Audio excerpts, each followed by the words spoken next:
What is up, NFC West football fans, and welcome into another edition of the NFC West Roundtable. It is officially April, and although today is full of fools or foolishness or whatever, it's April Fools. Nothing foolish about the NFL draft being just 23 short days away. It is officially draft month, and tonight, me and the fellas will be running through an entire first-round mock draft, picking each and every team's first round selection. We'll also talk about what's went down at the owners' meetings, some new rules coming into play in 2025, and we'll also talk about a reunion in Arizona. That's coming your way here on the NFC West Roundtable. Without further ado, let's bring in the fellas. Brandon, Jake, and I'm missing Mike, who is with us. I got it once again. It wouldn't be at NFC. I didn't have the layout somewhat messed up. But here they all are. And of course, Jesse's still trotting around Bora Bora, if I'm not mistaken. I guess does he get 8 weeks off a year? Is he just like, work optional? I want to his life. We're just living in it. He's out in Bora Bora having the time of his life, but he will be back to join us next week as we dive into even more draft talk. Before we get into it tonight, want to let you know, as always, that we are powered by Underdog Fantasy. Use the promo code RTS once you download Underdog Fantasy on your app store. You use the promo code RTS, and that will get you a $1,000 bonus credit plus a free pick. That's Underdog Fantasy. Use the promo code RTS. That gets you a $1,000 bonus credit plus a free pick. Before we get into the mock draft and talk about what we found out from the owners meeting this past week, Mike, some pretty solid news for you coming out of Arizona. A reunion with Calais Campbell, of course, drafted by the Cardinals and spent 9 years there. He will come back for his 18th season with the Arizona Cardinals. Mike, I'll start with you here. You hear that today. What was the reaction from Arizona Cardinals fans getting Calais Campbell back in the red, black, and white?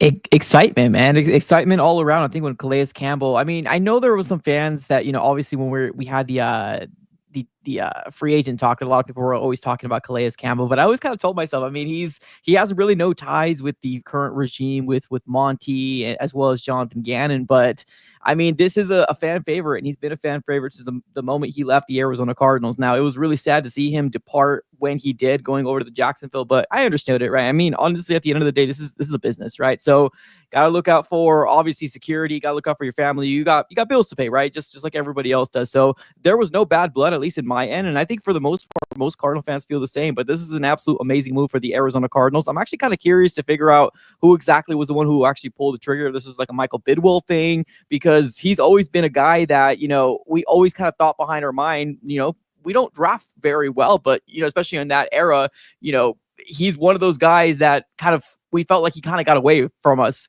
He's had a crazy career, and he's always been doing it, right? He's continued to do it year in and year out. And right now he's like 38 years old. So we're talking about a big guy, somebody that has a presence on the defensive line. So, the Cardinals can use some more help, right? And why not bring in a Calais Campbell that's got ties here to the desert? And we got a lot of young talent kind of coming through as well. Calais Campbell, let them show them let him show the new guys the ropes and how to become a pro, because he's one of the best to do it, right? Going into his 18th season. I'm really excited. I think that a lot of the Arizona Cardinal fans are really excited to bring him back into red. It's been long overdue. And I think I'm excited, man. It's a good move for the Cardinals. It's a 1-year deal, so it's not going to be one of those things where I'm already hearing people saying, "Oh, this is going to solve the defensive line issues." No, let's not get it twisted here, ladies and gentlemen. This is a great deal, and I think a really good momentum boost for the Arizona Cardinals, like fan base and team. But let's not get it twisted. This is still going to be best player available in the 16th overall pick, whether it's Will Johnson, whether it's a defensive lineman. This doesn't change my mind. I love the pickup, but at the end of the day, it doesn't change my mind in terms of how I feel, how the Cardinals should be approaching the 16th overall pick. Crazy career, like you said, Mike. It's nuts. Longevity in this sport will never not impress me, but at this position, it's even more impressive. Just looking at it, I was 11 years old when Calais Campbell was drafted. Now, married, on the verge of 30 here, and he's still playing in his 18th season. That's wild. Jake, you see Calais Campbell come back to the West. Your reaction on him joining the Cardinals again? He's still a great player. I know he's up there in age, but he still is a great player, probably one of the better run defenders in the NFL. So I think it makes them a lot better. I suggested that they could go this route, or they should go this route. I wasn't sure if they actually would, but I did suggest it because I think it makes a lot of sense for him. He's waited long enough. He can come back to, the team that drafted him now that they're ready to compete. I think it should be fun. I mean, you factor in him with, Gannon. I think he'll get plenty of opportunities, but there's enough there. And I think there'll be enough there post-draft where he doesn't have to take on a gaudy role. I think he can still be himself, but he doesn't have to work himself to, down to the bone. So I think this is a really good fit for him. I think it's a great fit for Arizona. And if you're into it, not saying that Arizona would have had too many of those compensatory picks, it does not count against the compensatory pick formula. 5+ sacks the last 3 seasons. The nice thing for you, Mike, full seasons the last 2 years, 17 full games in each of the last 2, despite the amount of time he's spent in this league. Brandon, your reaction on Calais Campbell coming back to Arizona? Yeah, nothing but a home run move. The signing's not going to be for a lot of money. Jake talked about him as a run defender, and he might have even been underselling it. He was the highest graded run defender for an interior defensive tackle by PFF last year. And when I saw him on tape, that matched a lot of what I was seeing from him. In addition to that, we saw firsthand in Seattle what it was like dealing with him still as a pass rusher when you go up against porous guards, as he was able to tip a ball up in the air and cause an interception that game and almost kind of swing a game that should have just been an easy game back to giving the Dolphins a chance. And so you look at that, you look at his leadership profile, he'll bring in that locker room and helping some young players go out on that young line in addition to that.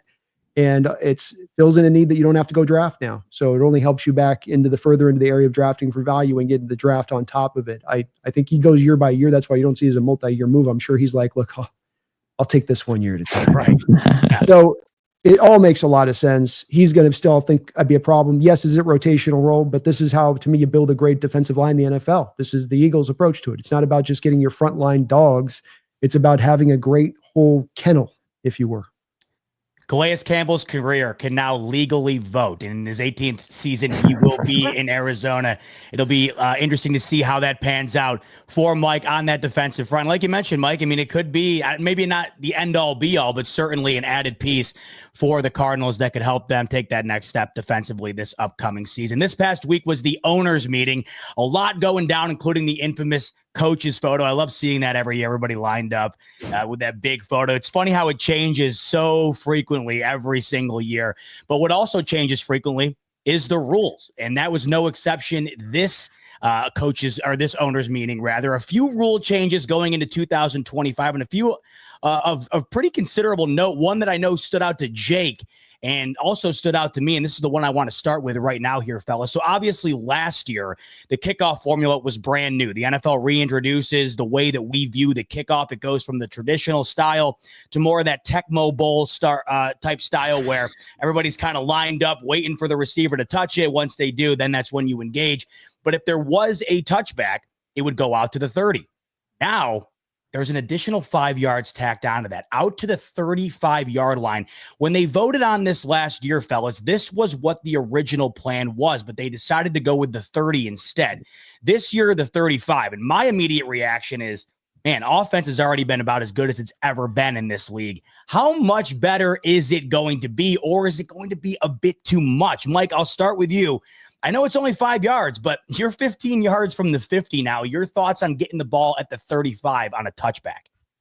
Yeah, I mean, I know the NFL, they're trying their best to try to find some sort of ways of being innovative, and I don't know. It's one of those things where it's special teams. I mean, we had the pleasure of having some sort of run back in the very first week against your Bills, Z-Bot. So, I mean, we know that there's some benefits to it. It's just, at the end of the day, I mean, I don't know, man. Like, I guess I don't have too much strong of an opinion on this. I'm going to be real. I'm just curious to figure out exactly like how it's going to look like on Sundays. I know there's just like a lot of new things that's being implemented, and I hate the fact that it bleeds into the season where it's like there's just so much unknown. All I care about personally is to know the freaking rules from the start of week 1 to actually implementing them, know exactly what the hell is going on. Because at the end of the day, that's what I'm looking for. I want consistency all around the board. So like, I don't really have too much of an opinion on it. I mean,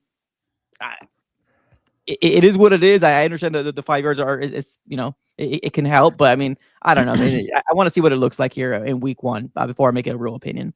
I know my initial thought was the rich get richer here. If you have a top tier quarterback, you're now just 5 yards closer to the ultimate goal here. You have to imagine because of that, the ability to move the ball easier, the ability to score easier, especially when you factor in now that 55 plus yard kicks for the majority of these NFL kickers are automatic at this point. You only need to get about 20-ish yards to at least get an attempt off. So Jake, once again, I'll say it. I know it's only 5 yards. It might not seem like much, but in the grand scheme of things, it really could end up being a huge difference. Well, what was the number one talked about thing this week? And it just started. It's been the torpedo bats in baseball. Right.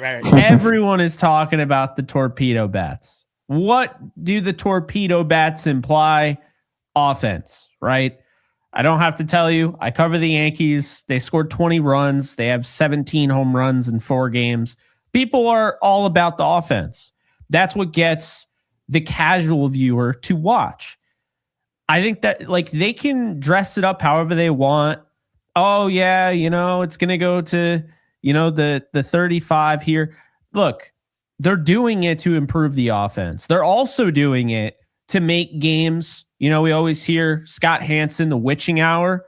Oh yeah, games are going to be even closer now. Leads are not going to be safe because you're telling me that now you either have to kick this thing short to the point where, like, think about this. There's going to be an overcorrection because now it's going to be like, whatever you do not kick it out of the back of the end zone because that'll give them that 35-yard line on their final drive. So what's going to end up happening? They're going to kick it short to make sure that it doesn't go out. And we're going to start to see some crazy stuff like returns and all sorts of stuff we'll probably see. So, no, I don't like it. And I don't agree with it. I think it's very simple. A touchback should be at the 25-yard line. 20 is a little bit too close, I think. 25, I think, is the sweet spot. Because I don't think kicking out of the back of the end zone absolutely, sets them up in a way where it's like, oh, they get like a first down or two and they're good. They're already in field goal range. Like, it's not anything like that. But I just feel like it's a happy medium. A quarter of the field feels fine to me. But when you get into the 35-yard line, we're talking about kickers that can make 60-plus yard field goals. I mean, I just don't think the quality of football, the outcomes of these games, I don't want to see it decided by that 35-yard line thing. And unfortunately, I do think some games will be. And that I don't like. In addition to trying to make the game safer, the NFL's goal with this newly implemented kickoff was to have the play count. They wanted the kickoff to be a play again. And as you said, Jake, it's not just getting the ball at the 35, but it's now how are you going to counter that? How are you going to eliminate the team's ability to start at the 35? Well, that's going to be kicking it in play and having more kickoffs. So, Brandon, you see this all go down an additional 5 yards here. Do you think this completely changes the approach to the kickoff heading into 2025? Yes, and I may be the one on this that loves seeing this, quite frankly, and not as sure, by the way, on the whole offensive side. Will the offense be aided by that? Is that what's drawing this at the forefront? I'm not as sure as those two things are necessarily connected here. Offenses over the past 2 years have started to lose a little bit of rope in the tug of war battle that's going on here. So the dynamicism that we talk about them is more reflective of like 3, 4, 5 years ago when it seemed like it just kept like the needle was going to go up forever. And it's got a little bit flatlined, I'd say, recently. Let's go to that Buffalo's-Bills game against the Cardinals on that opening kickoff last year, which is representative of why they're making this move. It's because what everybody did last year is that they just decided to just push their kick into the back of the end zone. Why Dallas was able to return that kick was because it was windy in Buffalo. Ball was pushed up, pushed down, had to let him receive the ball and return it back, so you actually got a dynamic return. For years, we've seen the NFL relegate the special teams unit to this redheaded stepchild type point as far as what it should be considered as the rest of the sport. Well, it's offense, it's defense, and I mean, special teams. No, it's a third part of this sport. It is. That's the way this game was created with. I know they've diminished it and minimized it. Now we've got punters that can both kick with height, distance, and accuracy to not let guys return it in the punt return game and the safety rules to destroy the kickoff returns. They've minimized it and minimized it and minimized it. Let's bring some of that back. It's an element of the game. It should be. It's going to make it funner. Back to Z-Bot's point on this being that this was a point that was becoming automatic last year. With people kicking in the back of the end zone, you weren't really seeing anybody return it unless the elements were coming into play or the guy just didn't have a big enough leg to push it into the back of the end zone. So let's not make plays automatic in the NFL. Make everything count. Make everything matter. And that makes it more interesting and that makes it more exciting. One rule that was also changed a couple of years ago because of my Buffalo Bills and an infamous 13-second duration was the overtime rules in the playoffs.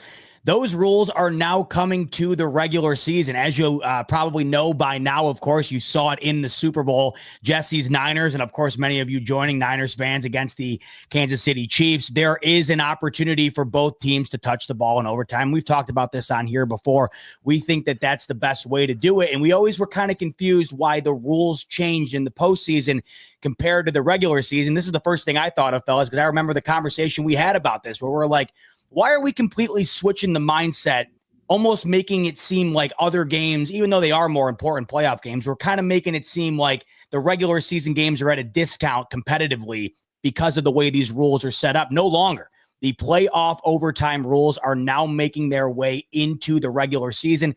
And I know we don't see a ton of overtime, but this is the best outcome, at least in my opinion, giving the teams that are in that type of game the best chance to have their shot at victory. Mike, you see this playoff formula coming into the regular season.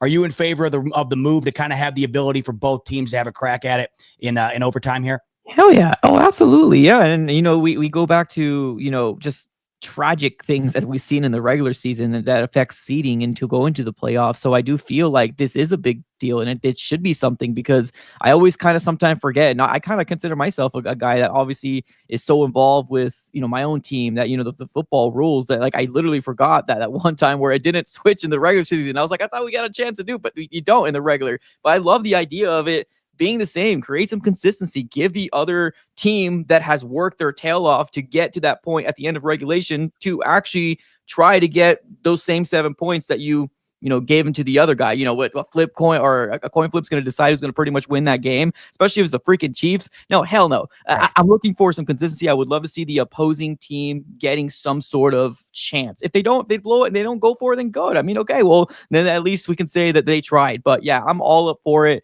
I'm cool with it. Give the other team the opportunity to possess the ball and potentially get themselves a touchdown or a field goal, whatever they need. Jake, it took a couple of years, but it feels like this is the right move. Would you agree?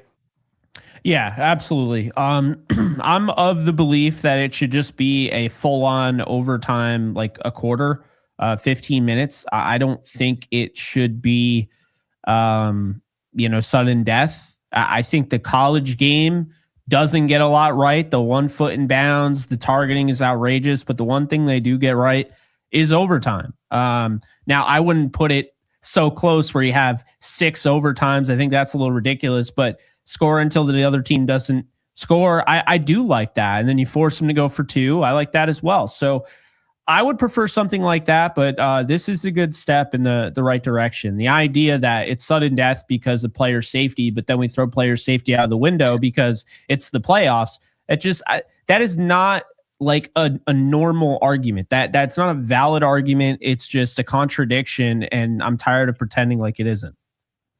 Brandon, I've been on record telling you my favorite NFL game of all time, the 2014 NFC Championship, where the Seattle Seahawks get it done in improbable fashion in overtime. If this were to happen in this day and age, Rodgers touches the ball on the other side. So I know this would have happened in the playoffs before, but this is going to happen all regular season long. Do you still think it's the right move? Do you think this is the best way to approach it? Yeah, and partly because of the rule change we're just talking about. You got the 35-yard line where you're setting up now in overtime. That team gets the touchdown. It feels even more unfair to the team that didn't get an opportunity, doesn't it? And so I think you have to do that. Jake mentioned the injury thing, which is a valid, what they've been saying is really the forefront, but really how much more extra snaps, how much more extra action are you really going to run? Bullshit, Brandon, and you know it. Yeah. I know it. And so it's like, that had nothing to really do with it. Let's make this fair. I like fairness. We want to give the people the chance and not make them like, well, they didn't get so, and this shuts those folks up from that now. And so I like it all the way around. Even if it does cost my team at the end, I think it's still a good thing. Yeah, exactly. I'm in the same boat. And we know that it costed the Buffalo Bills not having this against the Chiefs a handful of years ago. One other thing that cost the Bills just this past season was the chain gang. And as Brandon said off camera before we hopped on, a day late and $1 short. That's happened twice to my Buffalo Bills. So we're 2 days late and $2 short. But this time around, we're going to have some camera technology in place to let us know whether or not Josh Allen would have had that first down. It was announced by the powers that be that the NFL will be using a method for measuring first downs that will switch from the chain gangs to the camera-based technology that we've all been pleading for some time, starting this upcoming season. The traditional chain crew. Wow, that's really just throwing me for a loop here. I'm like a fifth attempt here. The chain crew will remain on the sidelines in a secondary capacity. It would feel weird not seeing them out there, of course. And I think it's all about optics for the most part. But we're going to have some technology in place, fellas. Finally, all these other sports have adopted it. We've seen it in hockey. We've seen it in tennis, soccer, baseball. The NFL finally getting with the times, letting us know if the ball is where it's supposed to be. Mike, you see this. What is your reaction? Finally, the NFL getting with the 21st century here and allowing us to finally know whether the call was correct or not. It's long overdue, man. Like it almost kind of feel like the NFL was like trying to stick with the ancient times. And you got to roll with the technology, man. And I'm not sure if it's because, the UFL had all these, things, because they're the ones that actually started off with the kickoff, exactly that kind of look. And then they have that chip that's within their football or whatever the heck they have got in their football to track it. It's long overdue. This is definitely something where we've seen some crazy things happen. And, talking about your Bills, where you literally have a referee looking at Josh Allen in the football and where he's at. And you see this other ref that has no visual of the football, but like, there's just, it's all left to kind of this big gray area. And it's really annoying to see as a football fan that it literally is inches, man. It's a game of inches, and you're literally putting it to subjective to a guy that's not even seeing the freaking football behind the quarterback. So it's long overdue. I think this is definitely something that the football fans want to see. They've been longing to see it for a long time. So I'm curious to figure out how this is going to work. And yeah, I'm for it, man. Yeah, I'm interested to see it as well. But at the very least, we can hang our hat on the idea that it's going to come down to a camera. And like you just said, not the guy on the far side of the field somehow overweighing the guy on the other side of the field. I don't know whose opinion ends up mattering more. They flip a coin. I don't know how they decide that. Jake, I know you've been longing for this as well as I have. Your thoughts on it finally coming to fruition here. We're finally going to have some peace of mind when it comes to first downs. I mean, I can sit here and be like, what took you so long? Or I could just appreciate that's finally happening. Right. I'm going to go with the latter here. I think it, thank God. I mean, here's what I think is funny though. I saw a tweet. Someone was like, so are we going to get like a customer portal where we can log in and we can see the previous plays and whether or not they would have been first downs or not? Right. Like, sign me up for that, man. Like just because I love to torture myself, I would go back at the Bills game, some of the Rams games that I know came down to like that old 70-year-old guy that was looking at a line, was like, okay, yeah, that looks close enough. No, this is the right move. No doubt about it. I want the game to be close. I remember Sean McVay said it like this, and I thought this is the best way that was explained. I don't care at the end of the day if it hurts my team. I want to know that the right result came from it. And that was why he was so upset. The Steelers game, I think it was week 7 of 2023, where Kenny Pickett falls short, clearly short, and the referee gives him the first down. And the argument is, well, it's not under 2 minutes. It's at 2:01. So they couldn't review it. And he's like, that's ridiculous. They also added the, not the expedited review, but there's like an advanced review that they're doing as well. I didn't look too much into the language of that, but no, I'm in agreement of that. People can complain, say, oh, I'm a purist. I don't want to get rid of this because that's not in the spirit of the rule. That's not in the spirit of the game. I call BS. We have the technology.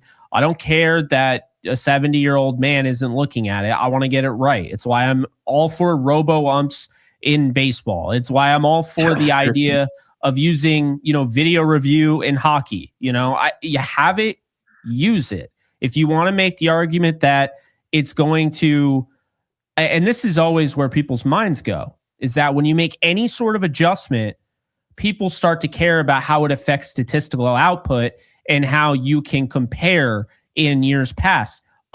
They're not comparable. Okay. Sorry, Johnny Unitas's stats aren't the same as Patrick Mahomes. Both are going to be Hall of Famers, but the reality is Johnny Unitas played in a completely different time period. I mean, Elroy Crazy Legs Hirsch had an incredible year. They played 12 games. So it's not comparable to a guy playing 17 now. The times are going to change. And I think we've always known that. It's why, with NBA, for instance, they use averages and pretty much everyone except for Wilt Chamberlain is comparable. When it comes to football, they don't. So that's tough. That is just the way it's going to be. But we've always talked about it. You can't compare today to yesterday when the game is completely changed. And if that's your argument, we've already kind of set that aside as fans. Like, we know you can't compare those quarterbacks. So why is that even part of your argument to, I guess, modernize the game? It's stupid to me. Yeah, you said it. Even if you're on the losing end of things, you'd rather the outcome be the fairest possible. Brandon, that's what you mentioned about the overtime rule. You'd rather, if you're on the losing end or not, you'd rather have, the fairest outcome possible. Is that kind of how you feel here as well? Do you think this is the best way to move going forward here? Yeah, 100%. We already have a fandom across nationwide that is very touchy when it comes to officiating and feeling like things are being called above board. The more things that you can get to the fair spectrum of things where it's undoubted, the better, I think, by that stretch of things. And Jake's point on the 60-year-old guys trying to look at footballs from 20 yards away and pinpoint it to exactitude, not the best for success. I will say I can see the future on this, C-Bot. Your Buffalo Bills again playing the Kansas City Chiefs in a conference championship game. And after a game of many calls going against your Buffalo Bills, that damn kick step from those tackles of the Chiefs, that damn kick step back, I swear it's a false start. It's a false start. Doesn't get called, and we get another rule change next year. No more of the kick steps. Unfortunately, the Bills have to suffer another conference title loss. Sorry.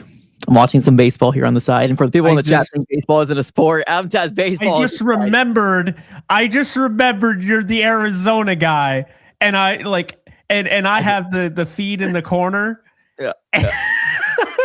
Suarez with the grand slam. Sorry, Z-Bot, continue. They just hit a grand slam. What happened? Who did? Arizona, his team just hit a grand slam of my Yankees.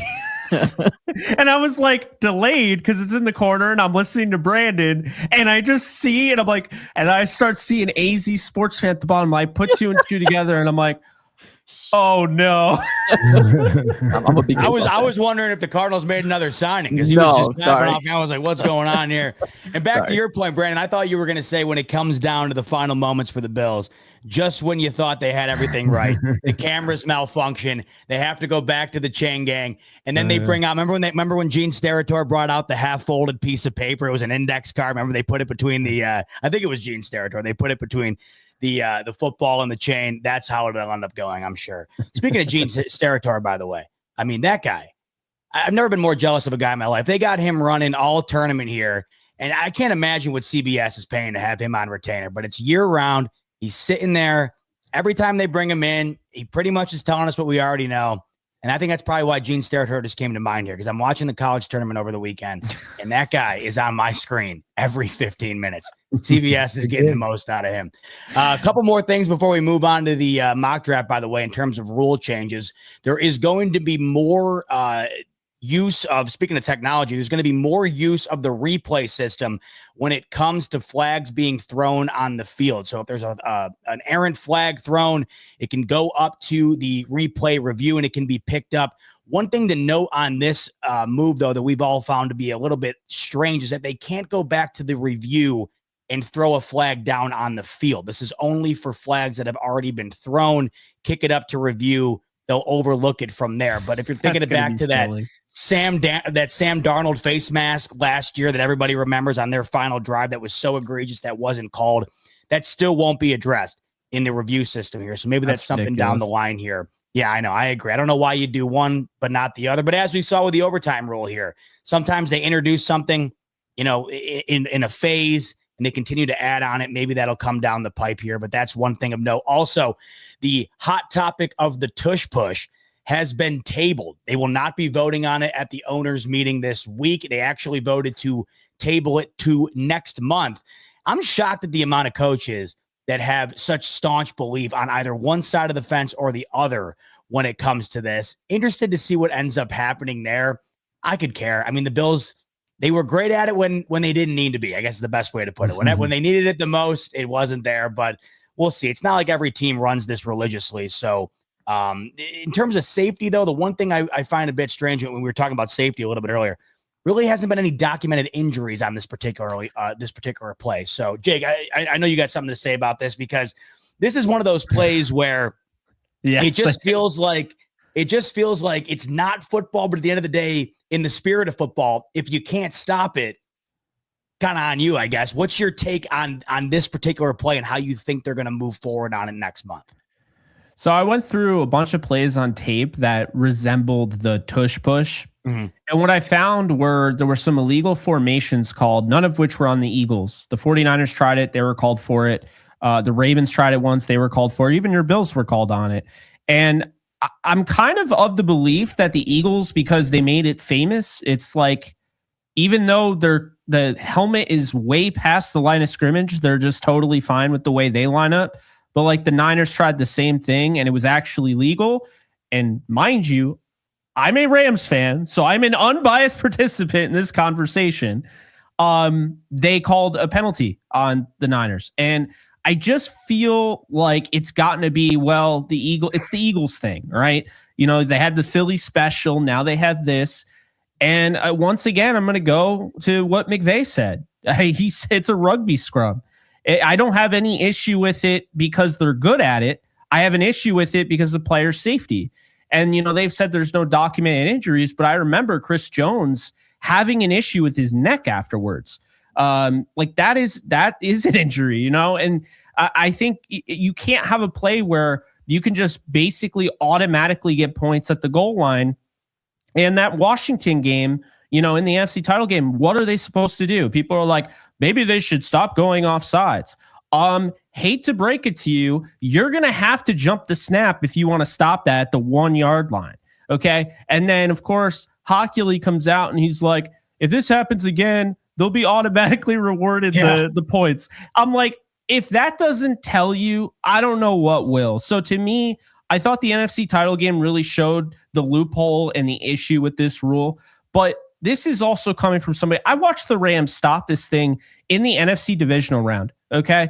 I don't have any issue with it because, I mean, my team stops it. I have an issue with it because you can't say player safety this and player safety this and player safety this, but have no issue where you have the entire team shoving a quarterback and you have and that's not even the case because they act like it's just a straight scrum and a push. But what you'll notice is that Tyler Steen and Dickerson and Lane Johnson, they're diving into these guys' knees, you know, and then so you have to get low. So they try to get lower, and that's what happened with Chris Jones, where he ends up with the neck thing. I'm sorry, that's a problem. It's not because the Eagles do it better. The Eagles don't get penalized, despite the fact it is an illegal play based on the way they do it. They're pretty much almost always over the line of scrimmage every time I've ever watched them. So it should be illegal. But number two is that, yes, it's absolutely an issue for player safety. And again, they put so much of an emphasis, now the face mask thing, right? And now, don't forget the hip drop tackle. I would argue that's worse than the hip drop tackle. That's worse because you have, 1,000 pounds worth of muscle coming at you on the offensive line, and they're all diving at people's knees. I'm a diehard fan of unnecessary diving into the knees, as you guys know, with Kirby Joseph. I don't need more of it from the offensive lineman. Rugby scrum is the best way to put it. I think if I had one complaint, mind you, this is coming from a guy who, has benefited from this for the most part. I mean, the Chiefs were able to stifle it against the Bills in the AFC Championship, but outside of Philadelphia, the Bills have had a lot of success with this. But the one thing that sticks out the most, I would say, is it does not feel like a football play. And when you watch it and you try to explain it to somebody who's watching it, they either love it or they hate it if they're not a huge NFL fan, because they're like, what the hell is going on here? Brandon, this has been a hot topic for a while, and I know they haven't voted on it yet. They're tabling it. I think the reason they are tabling it is because it's very contentious. I think a lot of people are on both sides, and they're trying to find the best solution here. What do you think the solution will be? What's your solution, if any? Would you wind up voting for it to stay, or would you get rid of it as it currently stands? No, I'd get rid of it. I think the injury thing is a fair part of it. I don't know if I'd be lying if I'd probably say that was the overriding part of it in my mind. To your point, I just think that I look at it and I say that's not a football play to me. That doesn't look like football. I also, just to be consistent on this, it's the same reason I like the kickoff rule. I don't like automatic plays in football. I don't think that that's for the betterment of the sport. And I don't think the Eagles have done some real cool tactical thing that they've just discovered in the playbook because they can slam a wall of bodies at each other. Yeah. I don't think that that's something that, well, they've got to be rewarded for that. Do they really? Look, my Seahawks at one point in time, right after we won a couple of Super Bowls, came back in an offseason, and the NFL determined that they were going to crack down on defensive holding on the outside. I get it. Okay. But what's good for the goose is also good for the gander. And if it's going to go one way, it's better go the other way too with that. And to that point, get this mother effer out of there and let's keep this thing moving. Find another way to get your half yard, Philadelphia. It's well said. Mike, what are your thoughts? How would you lean on this if you were in that meeting? In the beginning, I didn't have a problem with it. But now it does seem like it's an automatic thing where they almost kind of found like a loophole with just getting that half yard. And whether it is, diving at the knees, and, obviously Jake has done his research, so I believe him. I mean, that's dangerous, man. It's not something that should be taught for football players to do, that can seriously hurt people. So in the beginning, I didn't have a problem with it. I was like, hey, if you're not gonna be able to stop it, you're not gonna be able to stop it. But at the end of the day, I do feel like it's just almost too easy for the Philadelphia Eagles to just go in there and just say, oh, we need a yard, we need half a yard, let's just do it. And just, I don't know, too easy. I know the Cardinals tried to do it. We call it the Tune push because we have we had a backup quarterback named Clayton Tune. So and that was really his highlight of his career so far. So we called it the Tune push. God. Never been Poor executed. Kyler looks so sad, him going in there and then his legs out the back going like this as they're trying to jam him in there, like they're trying to put him into a hole. Cross. That's what they would do. No, but we did it a couple times. We benefited from it. But at the end of the day, I mean, if they want to assert consistency, because I do agree that when other teams do it, it almost kind of feels like it's not fair because it's not being the same everywhere. So if they're going to ban it, there's no, I can care less. Honestly, it's not really something that we use very often. So they ban it. So it's kind of funny watching this stuff happen in real time, fellas, because I like to think sometimes about my 80-year-old self and what I'm going to be saying. It's like, well, back in my day, they used to push the quarterback over the line, and they used to bring a guy out with chains to see if he got it or not. Not your fancy cameras and this and that, but we're watching it all kind of happen in real time here. And I think that will be an infamous, if it does get banned, I for some reason feel like it's going to end up going that way, whether it's this time around or at some point. It just feels like the more it's talked about, the more inevitably something's going to happen. And to your point, Jake, an injury hasn't happened yet. It does feel like, though, when it inevitably does, whether it's because of that play or not, it will immediately be linked to it being because of that play. And if it doesn't get banned this time around, you'd have to imagine it would then. So it just feels like it's going to be one of those brief eras of the NFL here that we'll look back on and be like, yeah, I forgot about that, but that was pretty crazy when it was going down. Speaking of going, if they have a Shazier moment, I'm just saying.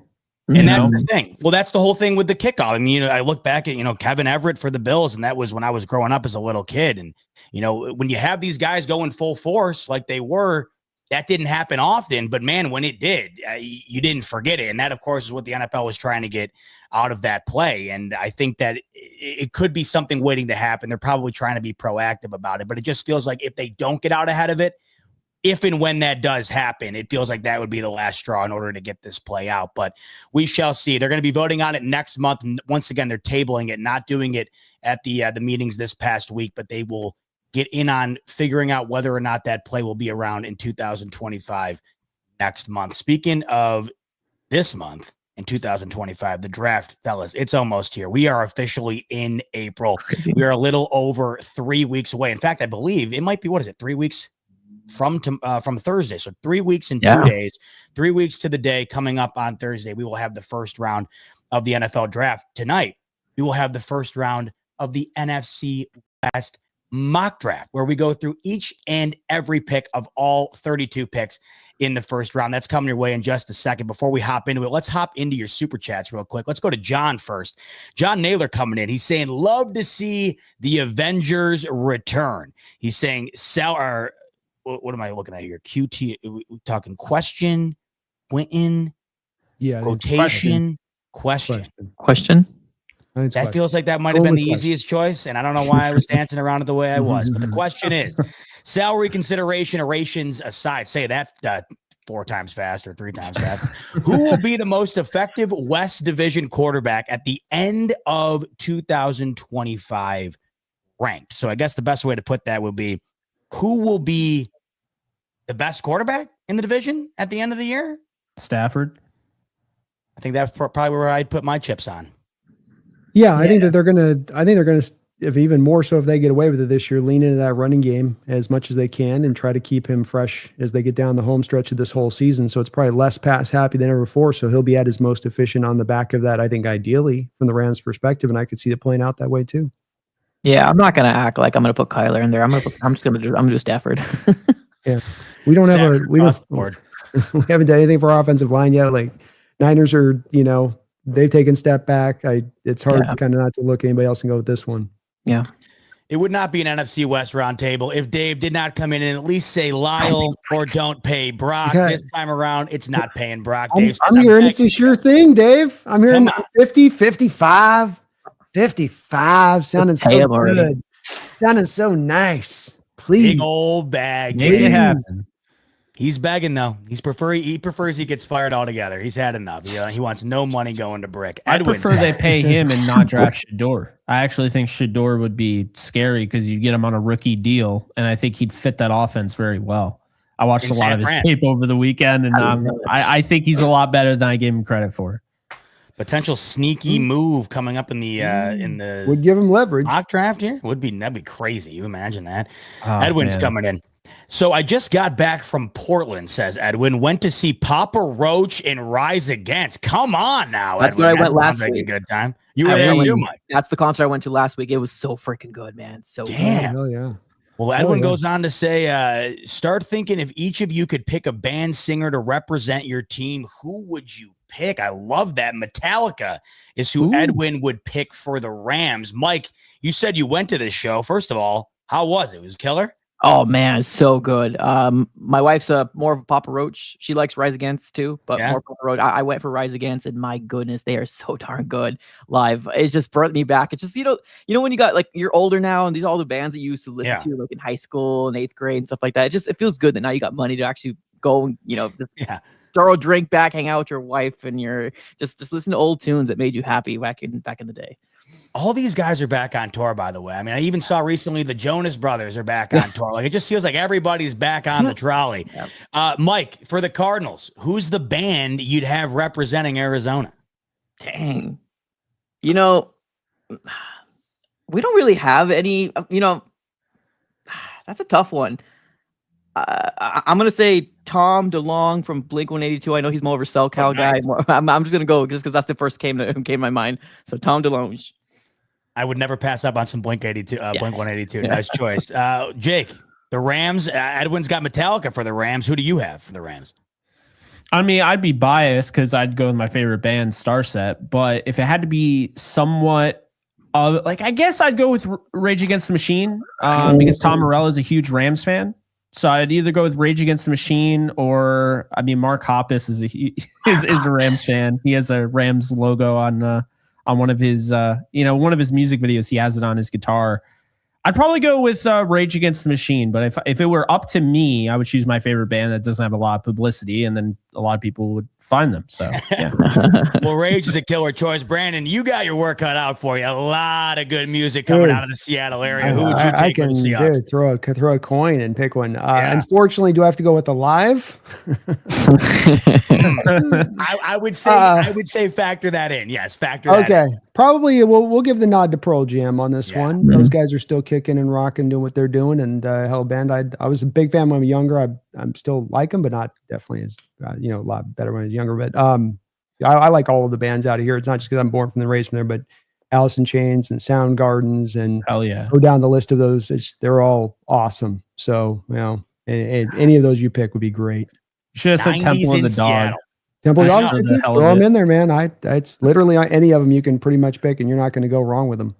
Yeah, no, we don't have very much. Even Mad Season prior to Alice in Chains with Lane Staley front, like even that one, they had one great album. It's like they were all like in this weird pocket there in the 90s somehow. I don't know what it was, but they were locked in. It's a pocket I wish would return, fellas. It's my favorite music ever. It'd be good if we could. Yeah. Seems like a bygone I wish it era. was the most popular genre, rock. Yeah, I agree with that. I mean, the only band that really kind of went mainstream from Arizona, I would say Jimmy Eat World. But I mean, other than that, I can't really think of anything else coming out of here. It's kind of sad. Well, you guys know the pop punk band State Champs? They came from my neck of the woods. So from Saratoga? Yeah, so actually from my high school, the lead singer, Derek, he actually went to my high school. Cool. Yeah, they've gone tour with like All Time Low and some of they've gotten pretty big, so I'm surprised you guys haven't heard them. That's pretty cool. I'd love to do DMB, my favorite band of all time for the Bills, but the best choice, Goo Goo Dolls, born and raised out of Buffalo. I think that would be a smash hit. Love it. But all good choices around here. That's a great question. I like that. It's a little it's hard to come out. It's hard to come out hard though to a ballad, man. It's hard to come out and be all just and I give up the world. Right. Oh, now we're choosing the entrance music. Oh, dude. I mean, I was thinking about it. Picking the How about Know Your Enemy? I'm with it, Rage. I'm with it. Rage, you'd be set up. You're set up. Yeah. That would, I mean, anything they have would pump you up. You'd be set up. I'd go with Bulls on Parade. That'd be the. That's pretty damn good too. Yeah. Mark's coming in. He's saying Jesse MIA probably eating cereal with beer while watching San Francisco highlights of the last 3 years, not getting better with Purdy and Ayuk trade rumors. I would say as long as you're in Bora Bora, if you got the San Francisco highlights on, you're probably still swallowing them decently, I would imagine. I think that's how anything looks good in Bora Bora. Yeah. Oh, Brandon is cooked. You didn't see the latest super chat. Of course, it's my buddy Alex that would say that. What do we got? Alex coming in. He's saying, please, can we get Brandon to do Man in the Box, but as walking? Give us a little bit of the chorus. I'm Man in the Box. Damn. That's a tough one to do. That's a really hard one. Walken's not going to be doing any else. Walken's got to scream. It's hard. Do that. Ruiz is coming in. He's saying Jake pulling the plug on these old timers. Get him out. At it. Retirement home now. Dave's letting us know of a milestone that I don't know if we even noticed ourselves while live here. He's saying, yo, guys, hit 1,000 subs on April Fool's Day. Ironic. Let me go and double check. I don't even know. I haven't even been keeping. We have more than 1,000. Yeah, we have subs. more than that. That's what I thought. So maybe we did last year, and he somehow remembers that, but I don't know. Yeah, because I was going to say, 4.6. Yeah, maybe Dave hit 1,000 subs. Yeah, Dave might hit 1,000. Dave, if so, why you been Congrats, keeping the channel on us? Can you send the link and we'll go make it 1,004? Right now. Yeah, Let's there you go. Appreciate you, Dave. Because I was racking my brain. I'm like, wait a minute. There's no way we're not at 1,000 yet. And I'm like, hold on a second. So, but either way, Dave, if you got a channel, drop it in the chat because the boys would like to check it out, especially if you just hit 1,000. We'd like to go and contribute. He's also saying the more changes they make, the older I feel. Says Dave. I know. I'm starting to feel that a little bit too, even though I'm not that old. It just feels like a lot of changes are coming around the corner here.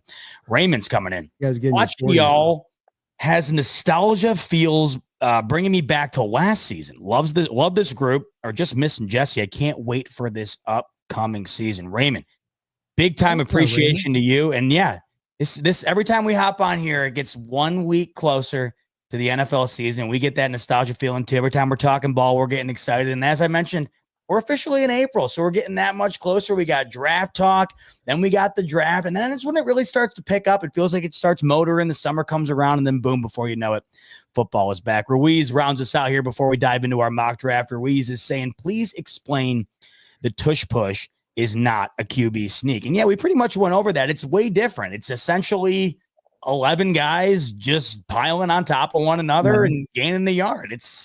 I don't even know if you can really box it into anything. What you said, Jake, and what McVay said, and I've heard others say it, it's the best way to put it. It's a rugby scrum. It does not feel like a football play, and it just is kind of a mess that some teams have figured out how to master to get a yard or two. Yeah. And that's kind of why it's up for debate so much for so many people here. So, Yeah.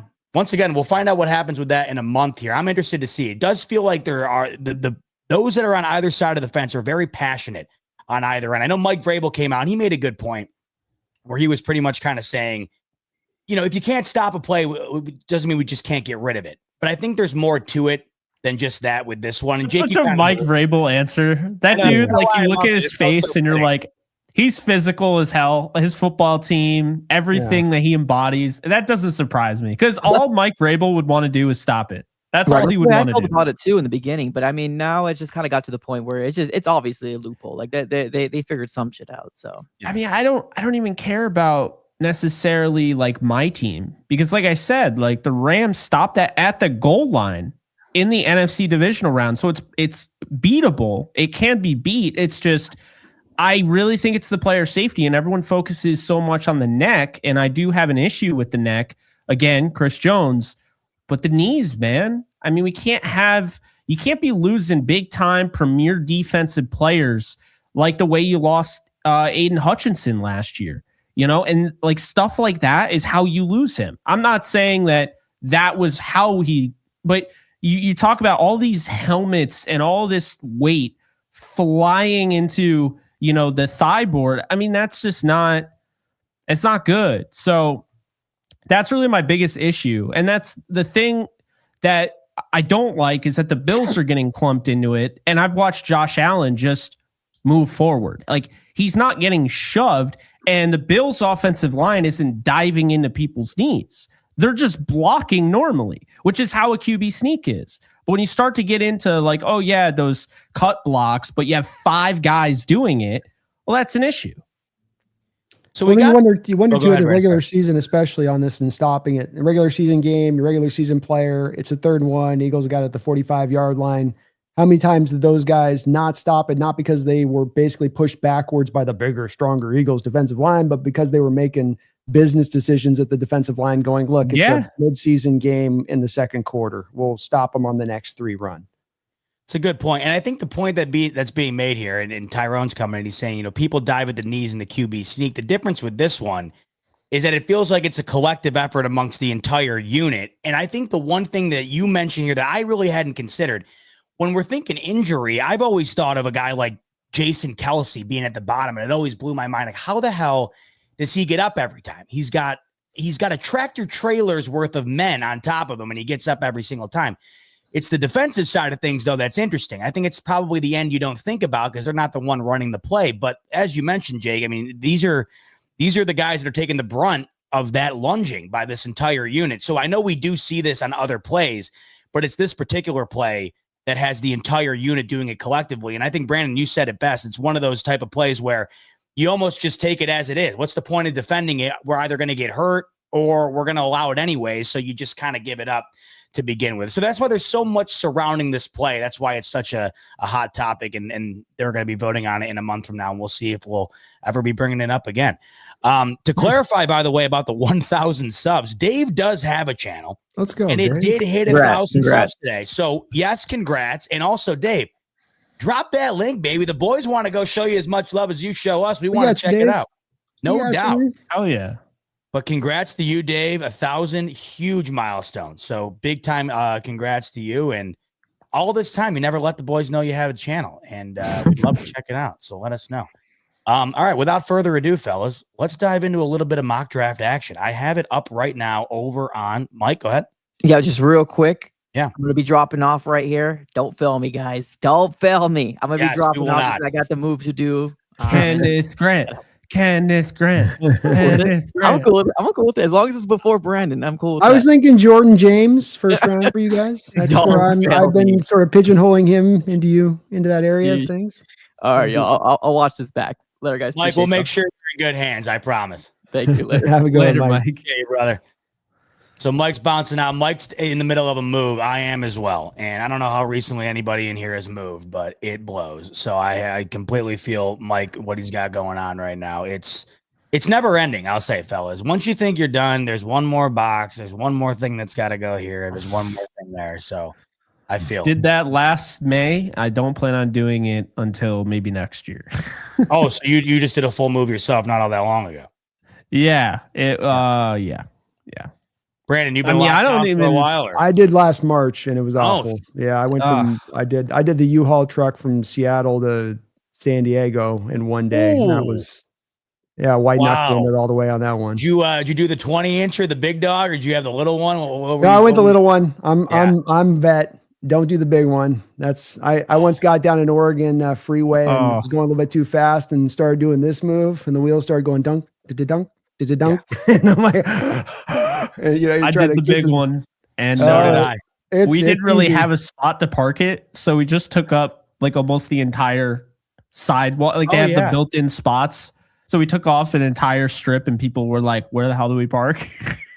I had a 45-minute ride from Connecticut to New York, and I was white knuckling that thing the whole way. 65 miles an hour, Brandon. I was going 40. I was going 40, looking like this the whole time. 10-2, baby, 10-2. No, those cars are rattling, man. Like it is an experience, man. I knew I was in trouble when I go to start at the guy who gave me the keys at the U-Haul place. And mind you, this guy must have his CDL because he parked this thing the way you would do it in a simulator. And he gives me the keys and I'm trying to get it out. And he's watching me. And I look in the rear view and the trunk of the truck is kissing the truck next to me. I mean, we're talking a centimeter. So he's like, stop. He gets in, switches it and pulls it out, and my confidence was shattered. I hadn't even gotten this thing out of the parking lot, and I had already almost crashed it. The guy had to do it for me, but thank God I got it done. I'm not driving a U-Haul anytime soon. I can promise you that. I can't. Not fun. Me either. I'm paying people that in the future. Like you drive. I'm definitely paying people in the future. I agree with that.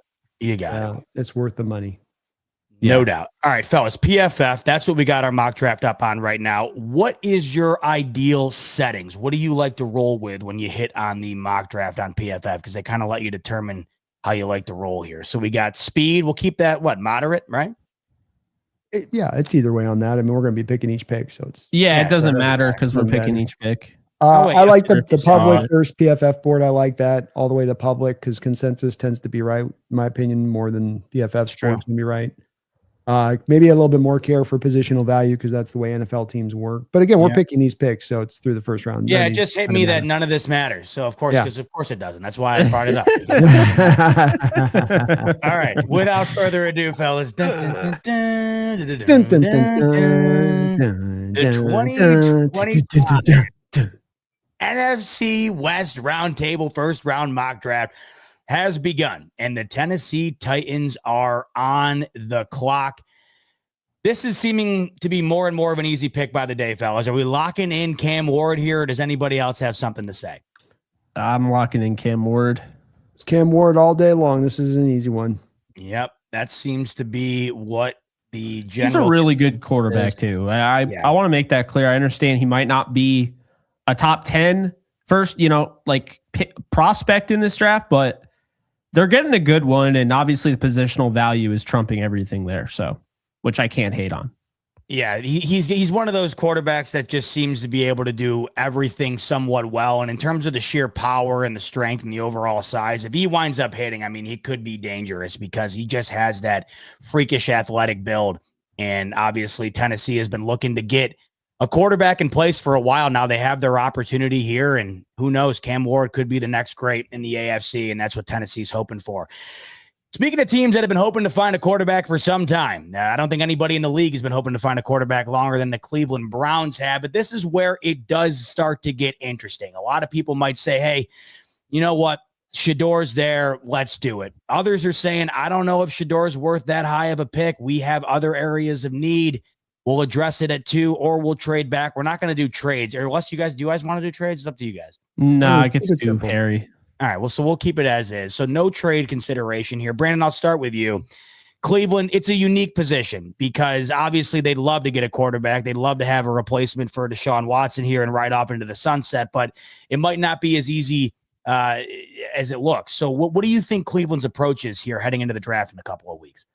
Yeah, there's some other positions you could look at with them that would be maybe potentially interesting to grab other than one I'm going to go with and recommend. But unfortunately, they're not blue chippy enough to the draw to pick them this early here, in my opinion.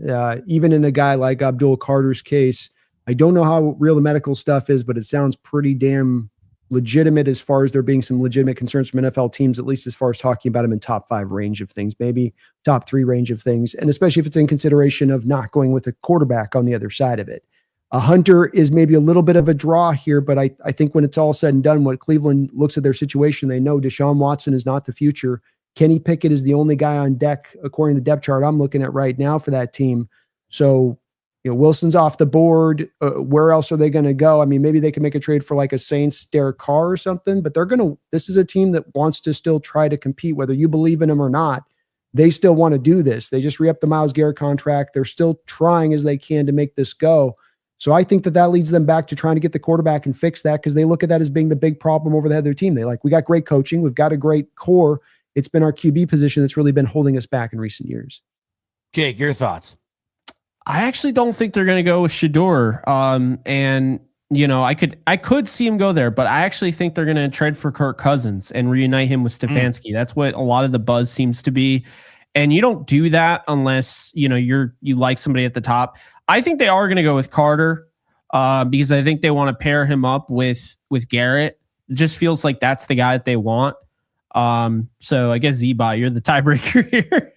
I'm going to go on Carter. I'm going to go on Carter on it. I mean, I'm not as a hard line on the thing with Shedeur. It's more fitting the type of recent history that just one way or the other, these kind of quarterbacks, when they're aligned like this, end up usually going 1-2 throughout my lifetime, even if it's not really where it should, or it just kind of ends up shaking out to that when it's all said and done. But Carter makes a ton of sense too. So, well, it's a great point you make, because I'm stuck at the idea here of one thinking that he's not necessarily who they want in this position. But to your point, Brandon, it kind of happened with Bo Nix last year. They were saying that Bo Nix was going to drop out of the first round, and that wasn't even close to what wound up happening. The closer you get to the draft, the more the inevitable starts to rear its head, where you're like, oh, they need a quarterback. They're going to go quarterback, and they have the 2 picks. So that's where you make the move. I don't know what it is about Shedeur that's making me feel like they're not going to do it here.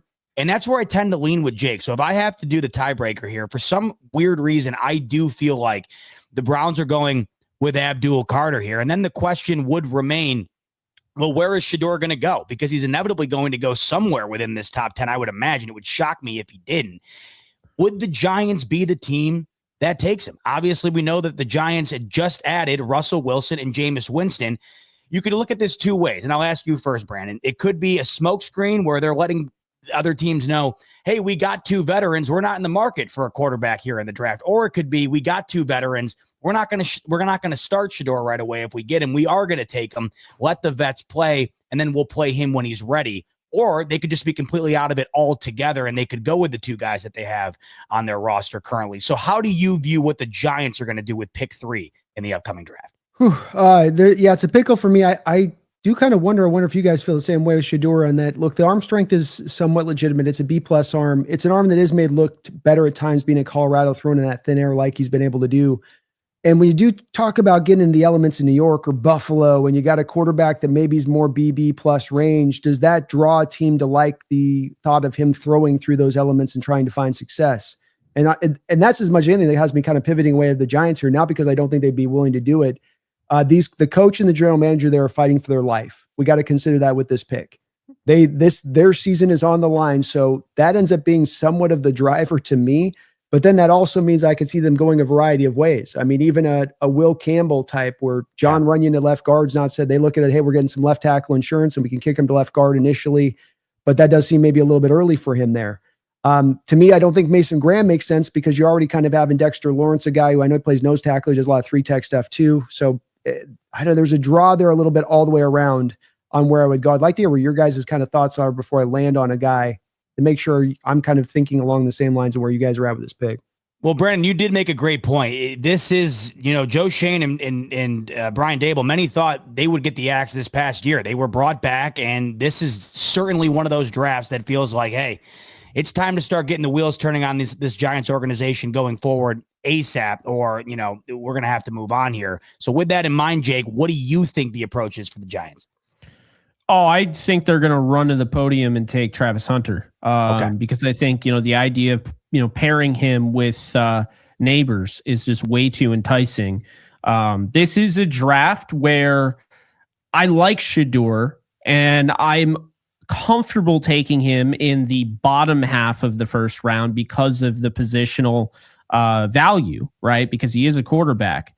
That said, though, guys, I don't necessarily think that's the direction the Giants are going to go in. They kind of told us, Brandon just kind of set the table, with what he was saying. This is a GM who's in charge and a head coach who's in charge. They're both in cahoots to save their jobs. And they know the best way to do that is to get guys that can play right away. Shedeur would be their QB3. I just don't see, I could see them making that argument like, okay, keep us around longer. We still have to develop him and everything. But what I will say is that I think they kind of go that route with, I almost called him Malik Willis. Oh my God. Jalen Milroe. And the reason why is because I think he's a better prospect than Malik Willis was. I don't know why I thought Malik Willis, but Jalen Milroe, elite speed, crazy strong arm, very raw. And I think him sitting behind a Russell Wilson, Jameis Winston bodes well for him. But it also, you can kind of hitch your wagon to the idea where you're not literally hitching your wagon to Jalen Milroe to save your job, but he might actually help it, because if you're winning games, then you're like, well, we have this young quarterback. We're also trying to develop on the side. I think that gives you room, but Shedeur Sanders at 3, while that does have that angle of you get that small, that developmental quarterback behind those two, that doesn't really save your job because it doesn't make your team better in the short term, which is, I think you have to have the happy medium here. And I think Travis Hunter makes your team better. Brandon, how do you feel about Travis Hunter here? Yeah, I think Travis Hunter makes as much sense as anybody. He'd be the highest valued guy you've had on the board, on my board too, as far as that go. He can play some corner or some receiver. I do think teams are going to try to talk him into being more receiver when it's said and done than corner full time, because the value is so much better to do that. But he gives you instantaneous returns, to Jake's point as well. If you're looking for the instantaneous return guy, bam, there you go. You got it in every way. And that gives you both sides of the ball potentially. What better for a Giants team that can use all the help that they can get? Totally agree. Plus, the idea of him with Neighbors does seem scary. And the Giants are looking for relevancy again, too. You add Travis Hunter with Neighbors, who had an incredible year last year. You have Jameis in the building. You, of course, have Russell Wilson. All of a sudden, the Giants get a lot more interesting. So we'll put Travis Hunter with the G-men there at pick 3. Mike Vrabel, his first draft as head coach of the New England Patriots, their pick number 4. Brandon, anything in particular stand out to you in terms of what you think New England will do in this draft? Jake talked about the mentality of Vrabel, and it's not to be undersold. There is few coaches in this sport outside of maybe Campbell out there with Detroit that have the, I've got a wad of chew sticking out the side of my mouth and I swallow it kind of vibe to them. And so he's going to look for these kind of players too when it comes to that kind of guy who wants to target in the draft, I believe, in my opinion. And the guy that stands out to me that would be that guy that would fit to a need of that would be one of two ways here. It would be either Campbell or it would be Mason Graham. And it's really about, do they want to take Campbell to be, in my opinion, more of a left guard? Do they trust they can play the left tackle with the arm issue? This is, I know, a big debated topic, but I think it's important to state here. Offensive line coaches care about arm length. There's like one guy in the NFL between tackles on the outside that's got 33 or less long arms, like it's Braden Smith with the Colts. You've got to have 33 or more. And I don't believe that Campbell gained, half an inch or whatever he did between the combine and his pro day in arm length. So that does make me wonder on this one, but it would be between those two picks probably for me, between Mason Graham and Campbell, because those guys stand out to me as that kind of guy that he would gravitate towards. Yeah, I totally agree. Those both seem like Vrabel picks. Jake, where do you lean on the Patriots? I think this has been Will Campbell for a long time. It feels like a Patriot pick. I just feel like, you're getting your left tackle. You're replacing Nate Solder essentially, because you haven't really had that left tackle. You had Trent Brown, but you're replacing Nate Solder here. I think, he's similar. Obviously, Solder was, he had longer arms, but I think it's going to be Will Campbell when it's all said and done. Patriots believe in Drake May. They got to solidify the line to make sure he stays healthy. I could totally see it. Let's put Will Campbell with the New England Patriots at pick 4. Liam Cohen, new head coach of the Jacksonville Jaguars. They're at pick number 5. Brandon, plenty of needs for Jacksonville. What do you think they kind of go with here with pick number 5? I think that there's a lot of sense to be made with Tyler Warren here, potentially. So I think that I would look between another one where I'd go probably 3 guys that I'll go between here, and I'm more distributed between the Mason Graham and a Tyler Warren, but I think McMillan is also potentially in play. That you got rid of Christian Kirk this offseason. I believe they did there. There's an opening there at the number 2 wide position outside of Brian Thomas.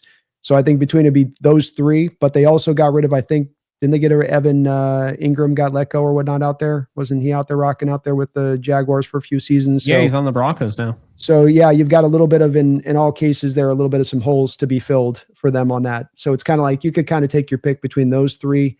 And then I think all 3 of those guys are going to kind of go somewhere near that territory as far as the draft selection goes. But like you said, Z-Bot, they've got so many holes, it's kind of easier to narrow down the options here. Yeah, no doubt. They certainly could go with just about anything here, and it feels like it would be a right-away fix. Jake, what do you think the Jacksonville Jaguars are going to do here at pick 5? Yeah, well, James Gladstone came from the Rams. Last year, they drafted 2 defensive players. He saw the success almost instantaneously to replace Aaron Donald. I think he's going to go defense. I think he's going to take Mason Graham, and I think they're going to rush to the podium to take Mason Graham because he's a heck of a player. Yes, he is.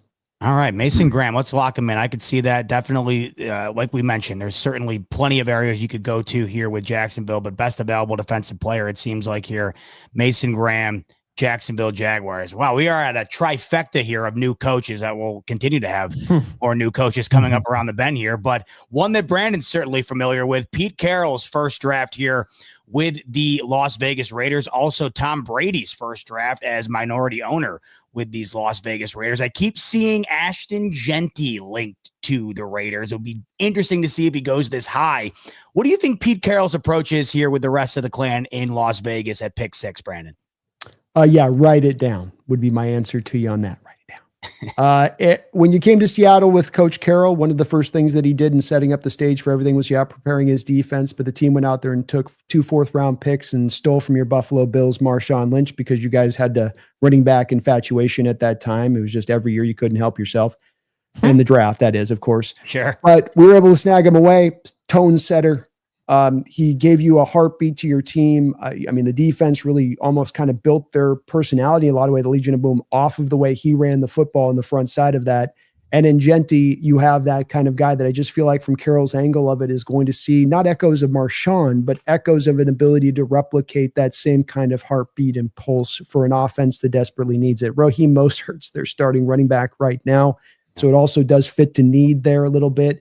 And I just think that he is, to me, one of those players that definitely paralysis by analysis through this running back process where people just, to me, are overthinking this one big time, in my opinion, when it comes to Genty with him as a player and how good he is.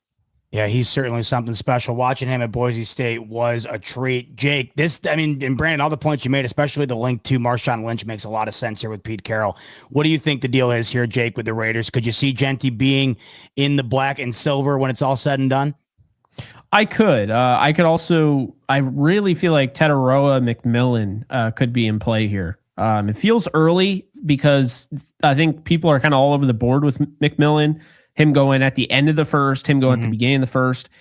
I think this is where he goes. Not just because he's one of the best available on likely the NFL's board, but I mean, Jacoby Myers, I have a ton of respect for. I think he's a great receiver, very underrated, probably one of the better 2s in the league, but he's not a number 1. After that, you got Trey Tucker. Then you got Ramel Keaton. Guys, I know a lot of people in this league. I've never heard of Ramel Keaton in my life. And he right now on the depth chart would be starting. So I think that they will go wide receiver early on. And I think they take Tetaroa and McMillan. McMillan's interesting. I'm with you, Jake. I've seen him all over people's boards. Some have him as high as right behind Travis Hunter. Some have him at the bottom of the first round going into the second. If I have to tie break it here, I think I'm leaning Genty just because I feel like this could be one of those power moves for the Raiders. Yeah, I just feel like it does fit Pete Carroll. Brandon, I didn't really thought about that, but the more you talked about it, the more that made sense. Let's lock Genty in here. I think that would be exciting. You got Bowers on that end. You really don't have a whole lot of faith in what you got going on at quarterback right now. So maybe getting that power running game would be exactly what the Raiders need to kind of kickstart Pete Carroll's time here with the Raiders. Another new head coach at pick number 7, Aaron Glenn, the head coach now of the New York Jets. They're on the clock with pick number 7. What do we think happens here? Because we obviously have Justin Fields slated to be the starter going into 2025. And based on what we have going on here, fellas, Shedeur Sanders is still on the board. Brandon, what do you look at with the Jets going into pick number 7? Yeah, there's another team that could go kind of a lot of different, I think, directions here. There's an argument for Warren to be made. There's an argument to go back to McMillan here because they need some wide receiver help. I would say that Mabo makes sense. And then I think they even just recently released they released out CJ Mosley as well. So even an outside, possibility of kind of a Campbell type coming into play on this one. I'm a bit, I guess, torn between the two. I'll be torn between saying, well, I look at Jeremy Ruckert as my starting tight end, and I look at that versus Tyler Warren. I'm like, wow, Tyler Warren's a significant upgrade over that. McMillan would be an upgrade over Alan Lazard, similarly. Yep. So I'm pulled on this one a little bit. And even Mabo, they've got Chuka Akaw for you'll maybe know a little bit more about him, Z-Bot over there than me, having played them as a team, but at right tackle for the Jets right now. But I don't think he's particularly good. So we come back to Mabo on that, fitting in. I think I'd probably place it between those three and Mabo, Warren, or McMillan on this for where I see their team and what they might like. Anything stand out in particular to you, Jake, when it comes to the Jets? Yeah, I think it's either Mabo, McMillan, or Warren. I think all three make sense. I keep seeing Shedeur Sanders, but it just doesn't make any sense based on what Aaron Glenn, the way he was talking was like, we believe we can win right now. We're going to try to win. We're going to try to compete with Justin. Like, they got Tyrod Taylor, who's one of the better backups in the league. This team just feels like they're trying to have a winning season again, right? So I don't get the vibe that they would draft Shedeur. Especially because I'm not convinced Justin Fields can't win that job long term. And he signed a 2-year deal. But that also leads me to believe that any one of the three we just mentioned would help him out. I guess for me, if I had to put anybody on it, I have had him going around the teens.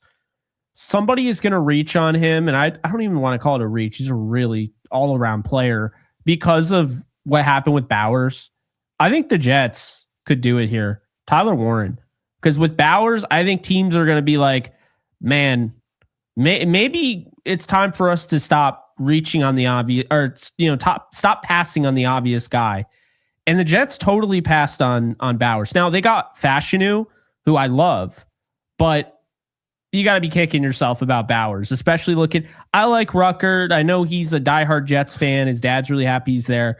They got Stone Smart after him. There's just Zach Kuntz has some, athleticism, but there's not anybody there that's a real, safety net for Justin Fields. And to me, that's the most important thing. So I would say Tyler Warren. Yeah, Brandon, you mentioned him too, and this is kind of where I'm leaning with the Jets. I think Tyler Warren's going to be their pick here. As a Penn State fan, he was the Nittany Lions offense. The guy was incredible. He was the reason they got as far as they did. I see a lot of George Kittle in this guy. He's an all-around playmaker, but the ability after the catch is extraordinary. And I think, like you said, a guy that can continuously move the sticks and be a safety blanket for a quarterback situation right now that's shaky to say the least. Tyler Warren makes sense to me for the Jets, so we'll put him there. The first time in my lifetime the New York Jets have taken a first-round Penn State tight end. How about that? Because that's why they're the Jets. Yeah, I don't know. And I got actually a... There you go. That was great. Yeah. Z-Bot was not ready for that. Oh, Z-Bot. I got a soundboard now, baby. I'm going crazy with the soundboard now. Let's go. Did you get the Roadcaster? Oh, yeah. Oh, baby. It's game over, man. I love it.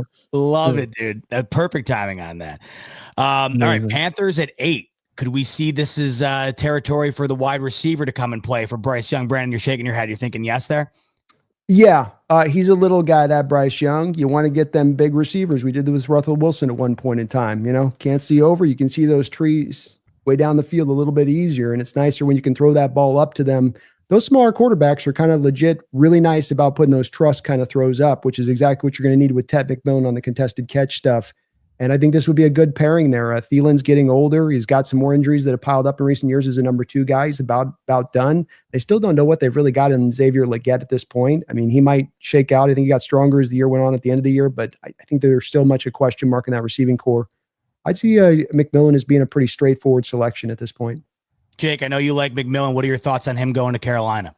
I could definitely see it. On my recent mock draft, I had Jalen Walker going here because I could see Evero really using him as kind of like how, Micah Parsons was utilized his first year in Dallas, kind of like a little bit of both, where you're an off-ball linebacker, but also an edge defender. Who? Who'd you Jalen Walker. Oh, Jalen Walker. Okay. Yeah. So I don't know why he's so far down there. I don't know why PFF doesn't like him. I've seen him go in the top 10, so I'm not crazy. But yeah, I could see that. I think he's a really good fit. That's where I have him going. I think we could have a run on linebackers in the top 10, especially if he goes there. I could see the Saints taking Campbell. But I mean, I'm not going to fight for that. I mean, it's up to you guys on that. I could see that's where I have him going, but I wouldn't be surprised if the offensive coach decided to go with the offensive talent.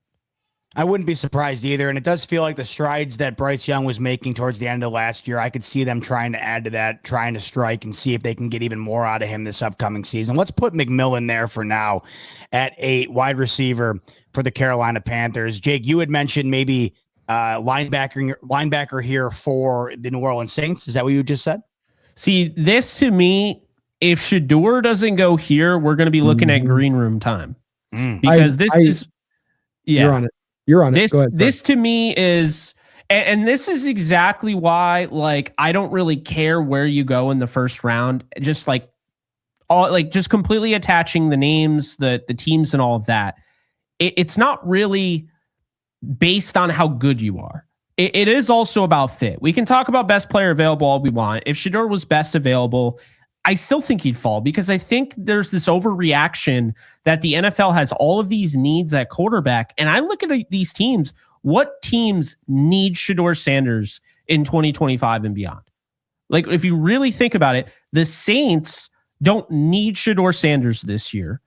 And if they have Derek Carr this year and they're sticking by him, then they're probably going to want to win now. But they have a new coach. Is that new coach going to, I'm totally blanking on his name, but Kellen Moore, is that guy going to want a 2026 quarterback? This is where it's not as straightforward as picking Shedeur Sanders, because now you've kind of attached yourself to that sled down the mountain.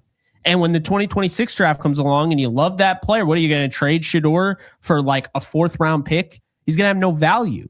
So that's why it's very interesting here. I don't know, guys. I have Jahad Campbell going here.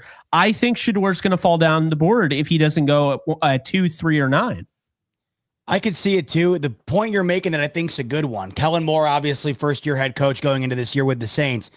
You are immediately attached to Shedeur. And if he does not work out, then it doesn't work out for Kellen Moore. We've seen this far too many times in the past. Yeah. If you don't go that route, then it's not as likely to lose your gig. Obviously, if it works out well, you're secured. We know that, but it's a crapshoot. Brandon, what are your thoughts here? Because we could see Shedeur go here, but if we don't, like you guys mentioned, it could be a while until we see him off the board. Yeah, I would be going with Shedeur here because I do think that in Kellen Moore, there's some fits here I really do like. Number one, I talked about the arm, and you don't want him in an environment like the New York Jets, or you don't want him in an environment where it's outdoor and inclement weather. Well, what do you get with the New Orleans Saints? What do you get with that NFC South schedule? A lot of real good weather conditions to be able to operate within, to maximize his talent, not be hindered maybe with some of the arm strength stuff, like with Drew Brees, for instance. We saw a guy didn't have the strongest of arm, but he was really able to excel in that dome environment. And in Kellen Moore, when you backtrack him to a guy threw for a ton of yardage back in college football, he was a guy that didn't have a lot of arm strength, had to get by cerebrally, had to get by with anticipation. He's worked with Dak Prescott. He's worked with Jalen Hurts. He's worked with guys that have been able to kind of maximize those guys out to the ultimate, what they can bring to the table in certain respects. And I think that he's going to be able to maybe be gravitating towards this guy for that very reason. But there's a lot of other picks that could make sense. I would just say I'm making a pick like a Campbell. It'd be a smart pick, but that's a pick for the future. And this is a Saints organization, as evidenced by their approach to their cap situation every single year, who does not take a step back in their philosophy of things. They tend to push the ball forward and push it pretty hard as they can. What do you think here, Jake? Are you all right with putting Shedeur in here? Because it's something I could see. I could definitely see this happening here. I could see it. It's so tough, man, because I could see him flying off the board early at pick 2. I could see him going at 9. I could see him going at 3. But like I said, if he doesn't go here, it's going to be a long time. And I wouldn't be surprised if they start trying to mess around and find the right team for him at that point. I'm really kind of indifferent. Like, I don't think Shedeur is going to go here because I just have a weird, like, I feel like the Saints, especially Kellen Moore, they're not going to have a great year. And I feel like Kellen Moore is going to fall in love with somebody in that 2026 draft at quarterback. I'd feel a lot better if they just traded Derek Carr, if I'm being honest with you. So, yeah, I mean, I would probably say Jahad. I'd probably go edge then if we're looking at not going quarterback because, all right, Cameron Jordan's there. He's getting older. Brian Breesy's coming along okay. But then it's, if you look across Kalen Sanders, they're not really, they don't have much there as far as edge. And this is a class, as you mentioned, with Walker or be Michael Williams or any number of these guys kind of at the top there from the edge standpoint could make a lot of sense there, I think, too. I think Walker then because I had Walker going off my board at 8 and I had Campbell as kind of like a run there, but I could see Walker because he kind of scratches the itch on both of those positions. Is there any chance of us looking here? I'm not trying to throw another pickle into this. I guess he had an okay year for them initially. He's around there. No, okay, we're good. They're good at nose tackle. So Grant's not a possibility. So we think in defense here then. We'll start that run on linebacker potentially here. If you guys want to go with Shedeur, like I could see it, but I'm leaning towards like, a defensive player. I feel like what I'm coming back to on this, Jake, and I know where your evaluation is with Shedeur, but it's again back to that historical side of this too, where it's like this guy's going to make it to pick 12, 13, given the history of how these quarterbacks have gone. We just coming off a season last year where 6 quarterbacks win in the top 12 picks, and now we're going to see one go in the top 10. I'm reticent almost on that alone, being that Shedeur, while he does have some questions as a prospect, he's much better than Kenny Pickett, and Pickett went 20th. No, I like him. I don't think it's a knock on him. I'm just trying to, like, I really could see him falling. And I thought it was really telling. I could too. When you start seeing those NFL.com guys in their mock drafts and he's going in the 20s, it makes me feel like they know something. Either somebody's really hiding it good or they know something. And that just continues to happen, I've noticed. He's either going in the top 10 or he falls all the way down to late 20s. It's kind of wild. So I don't know. Maybe I go in the middle of that. I don't know. I'm fine with 9 if you guys are. Jalen Walker, I think, would be probably where I would go if I were the Saints based on their situation. But let's go with Jalen Walker. I'm okay. Let's mix it up and we'll see if we got where our next landing spot could be. Let's do it. And you know what's funny is I agree with both of you here. There's part of me that just doesn't feel like this is the type of year where Shedeur is cut out to be a top 10 pick. But at the same time, the idea of him being who he is, as famous as he is, his dad being who he is, and of course him being talked about the way he has been the last couple of years, him getting outside of the top 10 is crazy to me. But at the same time, we're starting to see as time goes on here, him being mocked out of it. Where he goes after that will be interesting. So for intrigue's sake, let's go with Walker here and see where we can pair Shedeur Sanders, having him slip outside of the top 10, because clearly he's not going to the Chicago Bears. That's Caleb Williams' job. Chicago was supposed to be way better than they were last year. That did not wind up panning out, as we know. First time that they fired a coach in the middle of the season, and I think forever. And in comes the guru, the offensive genius. At least we think Ben Johnson takes over for the Chicago Bears, looking to right the ship and get the Bears to a position where everybody thought that they would be, or at least many thought they would be, with the addition of Caleb Williams and all of the other added pieces they put on that roster last year. Brandon, Ben Johnson, first year at the helm, a lot of expectations, not only for him, but of course, Caleb Williams. You pair the two together, expectations are real high in Chicago. Getting it right here at pick 10 would help go a long way. What do you think Chicago does here at the pick number 10's position? I think they finalized the restructuring of the offensive line, that they made a centerpiece of their offseason, and that they've gone out, I think, and made some very smart moves and additions to this team to try to get this rebuilt. But left tackle remains the one that stands out to me as the one that they would, I think most want to address. a Josh Simmons to me, or I think Mebo's more of a right tackle, left guard type, whereas Josh Simmons to me is more of a pure tackle. But I think that they look very highly at left tackle here in the blind side for Caleb. He got hit too often last year, in my opinion. The sack numbers for Caleb Williams last year were extraordinary. I don't think we've ever really seen anything quite like it, especially for a rookie. Jake, what are your thoughts here? Line for Chicago makes a lot of sense, but what else do you think could be in play here? I think it's between Membo and Campbell because, I know that they're not overly impressed with the TJ Edwards deal. They spent a lot of money on him at the time, and he hasn't really quite been worth it. But then left tackle, you got Braxton Jones, who I've always been a fan of. But I think the Bears, even them, they're probably looking at him like, yeah, we're totally fine going into the season with him because he's got a lot of traits, a lot of upside, being around better guys. But, if Membo falls into your lap here, well, I think you kind of have to take him. Yeah, let's go Membo then, because I think that's as much. I think they go lineman one way or the other. It's more to me just that they're making that their real, to me, focal point. I think that makes a lot of sense. All right, folks, we have reached the first NFC West team on the clock, the San Francisco 49ers, pick number 11. Jesse's not here to fill us in on who he thinks that they will take. We'll get his side of things probably next week or in the coming weeks as we approach the draft. We'll make sure to get Jesse's thoughts, of course, on what he thinks is going to go down for the Niners here at pick 11. But we'll start with Brandon and his opinion here. What do you think the Niners are doing just outside the top 10, Brandon? Where can you see them going here? I want to give him Walter Nolan, and I hope they get Walter Nolan here so bad because I do not like him as a player, and that'd make me. I want to almost do that to Jesse for missing the show today, quite frankly, but we won't do that to him. Will Johnson could make some sense here. Jarius Ward went out the building. Jada Barron is a guy that I think that people get very confused upon in a lot of ways, and for rightful reasons, because he was a slot through most of his career, transitioned to outside corner, and they say, oh, well, he'll be able to be an outside corner because he had so much of a better year in his final year of college. First, what he was is a slot, but he is a slot. And at 29-inch arms, he's not going to work on the outside in the NFL. It's just not happening, Captain. So he would also be redundant with what they have with Demondre Lenore, and that you're going to have then two guys heavily featured into the slot. So I would go with this I'll give you guys my couple guys without going around the bend on this one.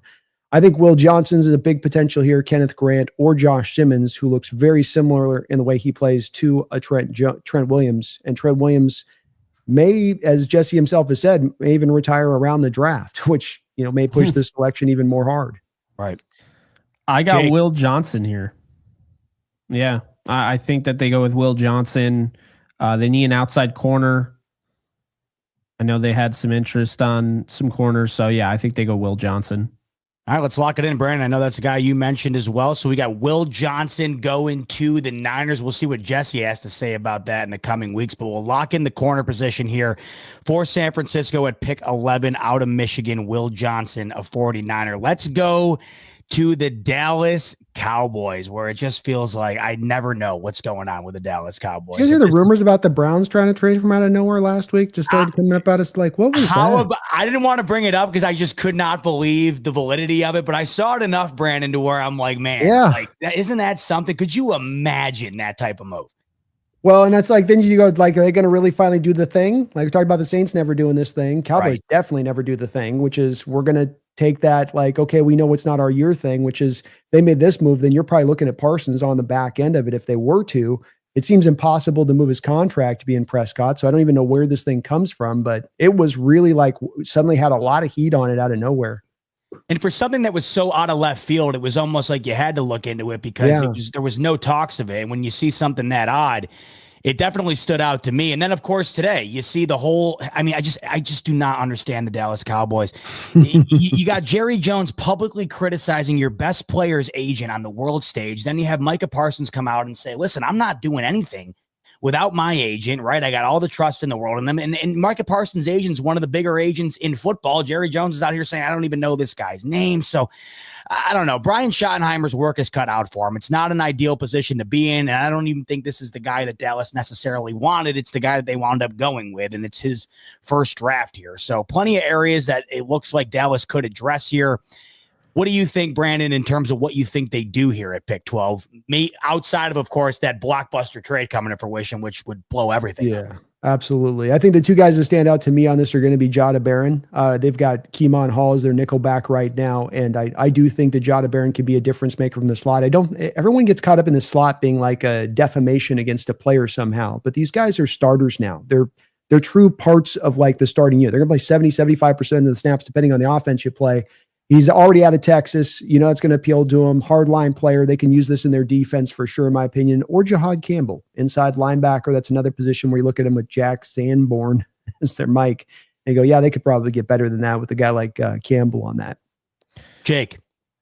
When in doubt, give Jerry a Texas Longhorn, right? Yeah, exactly. You just know. Give me my Longhorn. Okay. I don't care. He's going to be great. They're all great. They're Texas boys. That's what they do. That's how they are. But I have a different one, though. Oh, they're going to reach on a double tackle, Jake. I'd say give me Jada.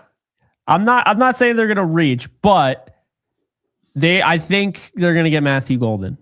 I think they need a receiver. They're going to get the speed. They're Texas boy. Now you're talking my language. You're talking about cats are freaking out. Sorry, in the background here. I think they go. I think they go with just Matthew say Texas, Golden. Jake. You got me, okay? Just say Texas. That's all you gotta say, and I'm in. Whoever you want, Texas, you take your pick. You just point, Mr. Ella Bogan.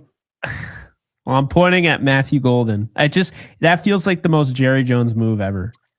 So we've got him with CD Lamb. Already does a lot of inside stuff to the out, a little bit of outside with inside, and then Jalen Tolbert, Cavante Turpin. Yeah, definitely there's a lot of need, and he's a guy that I think is going to drive up boards. So I hadn't thought about Golden when I was thinking my other two, but he's definitely in play for me too. He ran a 4.2. We know this league is obsessed with speed. It doesn't matter. It was a 4.29. He's a much better receiver than Worthy coming out. He's got a better catch radius. He's got a much more fuller route tree that he's able to run, better after the catch, sturdier. He was held back by his quarterback, so yeah, or yours is horrible. His tape makes your eyes bleed. So what do we think? Wide receiver, hook 'em horns, Golden, a Dallas Cowboy staying in the Lone Star Golden State? Cowboy. Yeah. Here he goes wide receiver before he goes corner. Audience wants wide receivers. They want points. I His think I can see fantasy team is going to be stacked. Matt Golden, come on down. You're not going far. You're staying in Texas. I'm telling you Dallas guys, Cowboys. That's going to happen, and then this is going to happen. Malachi Starks, just put him right in there. He is going to replace Javon Holland. I think that's exactly the type of guy that they're going to go after. You go with that, Brandon? Yeah, I'd be good with that. I think Dolphins are a team that's okay. got a couple directions they can go, so that's as good as any. And Holland was a hell of a player to lose. Well, but it's one step forward towards trying to get a W over Josh Allen. I don't know if it'll be enough, but we'll give Malachi Starks to the defense of the Miami Dolphins. Now, mind you, those who are just tuning in, Shedeur Sanders is still on the board, and we have to look throughout the board here to see where he could potentially go. This is where he could go, and they could trade away Richardson on draft day. We're going to learn a lot about their conviction and commitment to him right now, aren't we? So the rubber meets the road, where all those headlines, he's our guy. Yeah, this would be a good spot for. I actually think they're probably, based on this, I think they would probably be really upset that Tyler Warren's off the board. They might reach on Loveland here. But I think Campbell just kind of looks like a Colt. They lost CJ Speed, and Campbell is a better, I think he'll end up being a better linebacker than Speed was. Not that Speed was bad, but I think I would go with I think I'd go with Jahad Campbell here. Brandon, thoughts? Yeah, Campbell makes a lot of sense. If we're not putting Shedeur into kind of play, they went with an edge last year, and they're pretty set over there, set inside. The nickelback's all right for them as far as considering Barron here. I think that makes a lot of sense. They've tried to reinforce the receiver position multiple times over. Loveland is also the other guy to consider, but you probably go, let's reinforce our defense a little bit more with a guy like Campbell. Lock it in. Campbell. It's weird, man, because I could see them going with Shedeur, but I don't feel like confident. It's hard to predict when the team's going to bail off a guy that they're just as, trying to give you every, but I'll tell you, if you guys watch the 22 on Richardson, I mean, there's some throws on tape with him that are just like, I know they're wild throws, but there's some the brutal throws in there where you're just like, buddy, You're watching receivers break open and watching some of Quentin Mitchell snaps last year that people were trying to show off, and he'd bust open and the ball would just be airmailed 15 yards out. The guy's butt naked open on the play. Yeah. And and you got a clean pocket. He had a pretty good offensive line. It wasn't like those guys did all right last year for him. I got a good buddy who's a big Colts fan, and they're completely brainwashed because he has those couple of throws where you're like, man, I don't know that I've ever seen anybody make that throw, but he's got 90 other throws that are just like you said, Brandon, where it's like, my God. And then you factor in the injury history, and I just don't see it there. But it would take a hell of a lot of cojones to step up and take Shedeur there and then immediately move off of Richardson after just a couple of years here. Yeah. I mean, I think he'll have a market. I mean, I don't think they ever shopped him at the deadline. I don't buy that report because I think a team would look at that and be like, yeah, we could probably make that work, whatever. But I think the issue is the injuries have stopped him from getting better. So he really is just the same guy he was at Florida. He hasn't really developed at all. And he's still so young, though, that I can't bet against him. But I have concerns. And I was super high on him. I loved him coming out of the draft because I bet on the traits. I normally don't do that. And that's why I'm kind of like, Shedeur doesn't have any elite traits, I would say, but I think you're just going to get a really consistent. He reminds me of Teddy Bridgewater. Like you're going to get a really consistent football player with, I think, a high end of Tony Romo.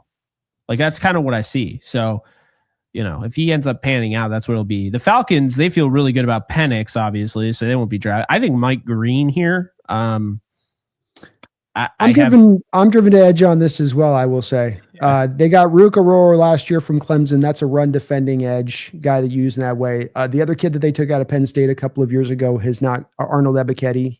He never quite took for them as the guy that they were hoping to really, take root. So I look at them and they need some help edge. They lost Grady Jarrett this offseason. Now this doesn't help them. He's an interior guy, but it shows their line's kind of been, I think, weakened out a little bit. There's definitely some room to kind of Braylon Trice last year was injured all year. They took him in the third round as an edge. Still kind of feels like, though, a need there where they're not yet finding guys. We good with Green here then. I like that pick. Yeah. I wish both edge defenders didn't have that off the field stuff, but Yeah. So Mike Green, you get what you get. I know it. You decide who's on the board. I know. But like you said, Penix, they think that they got something special there offensively, try to shore things up defensively here. Mike Green to Atlanta. And now we have our second NFC West team on the clock. And we promised Mike we'd do right by him. Pick 16, the Arizona Cardinals. Brandon, initial thoughts here. Definitely a couple directions you can look to go here. They've got, I think that they're pretty good with their nickelback situation as it stands with as far as looking. Burden stands out to me here. I'm not a fan of Greg Dortch. I think he is the definition of a jag. And Marvin Harrison had a solid rookie year, but he needs help out there. And Michael Wilson isn't on the outside either on this. They can maybe wait a little bit longer for wide receiver help.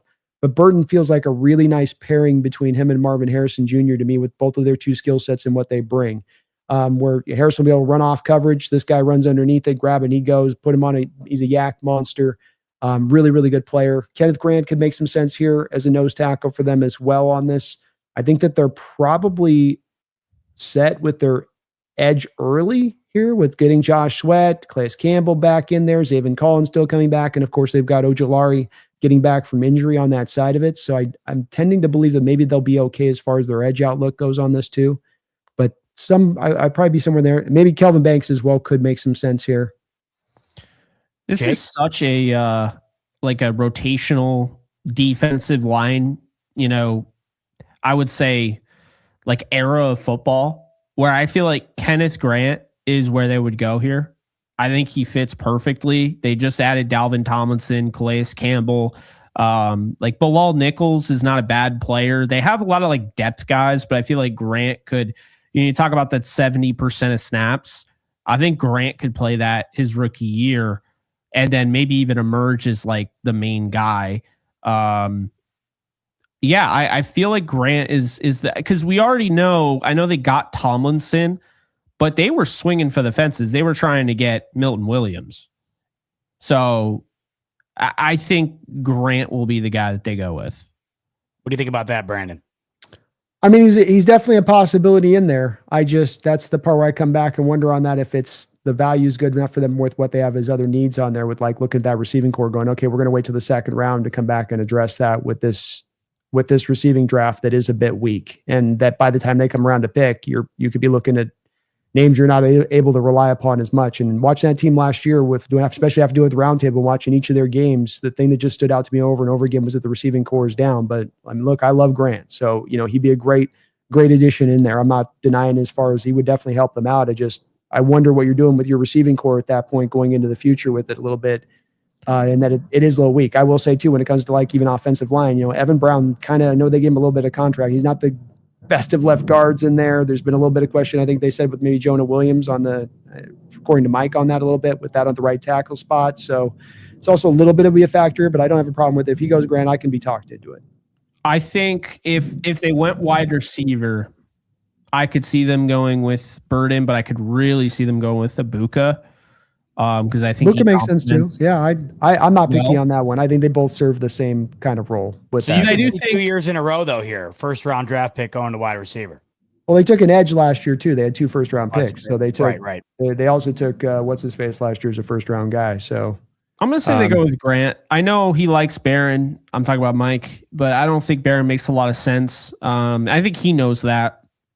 James Pierce Jr. maybe a value pick. Like some people think he could have gone higher. But I think Kenneth Grant is probably where I would go here.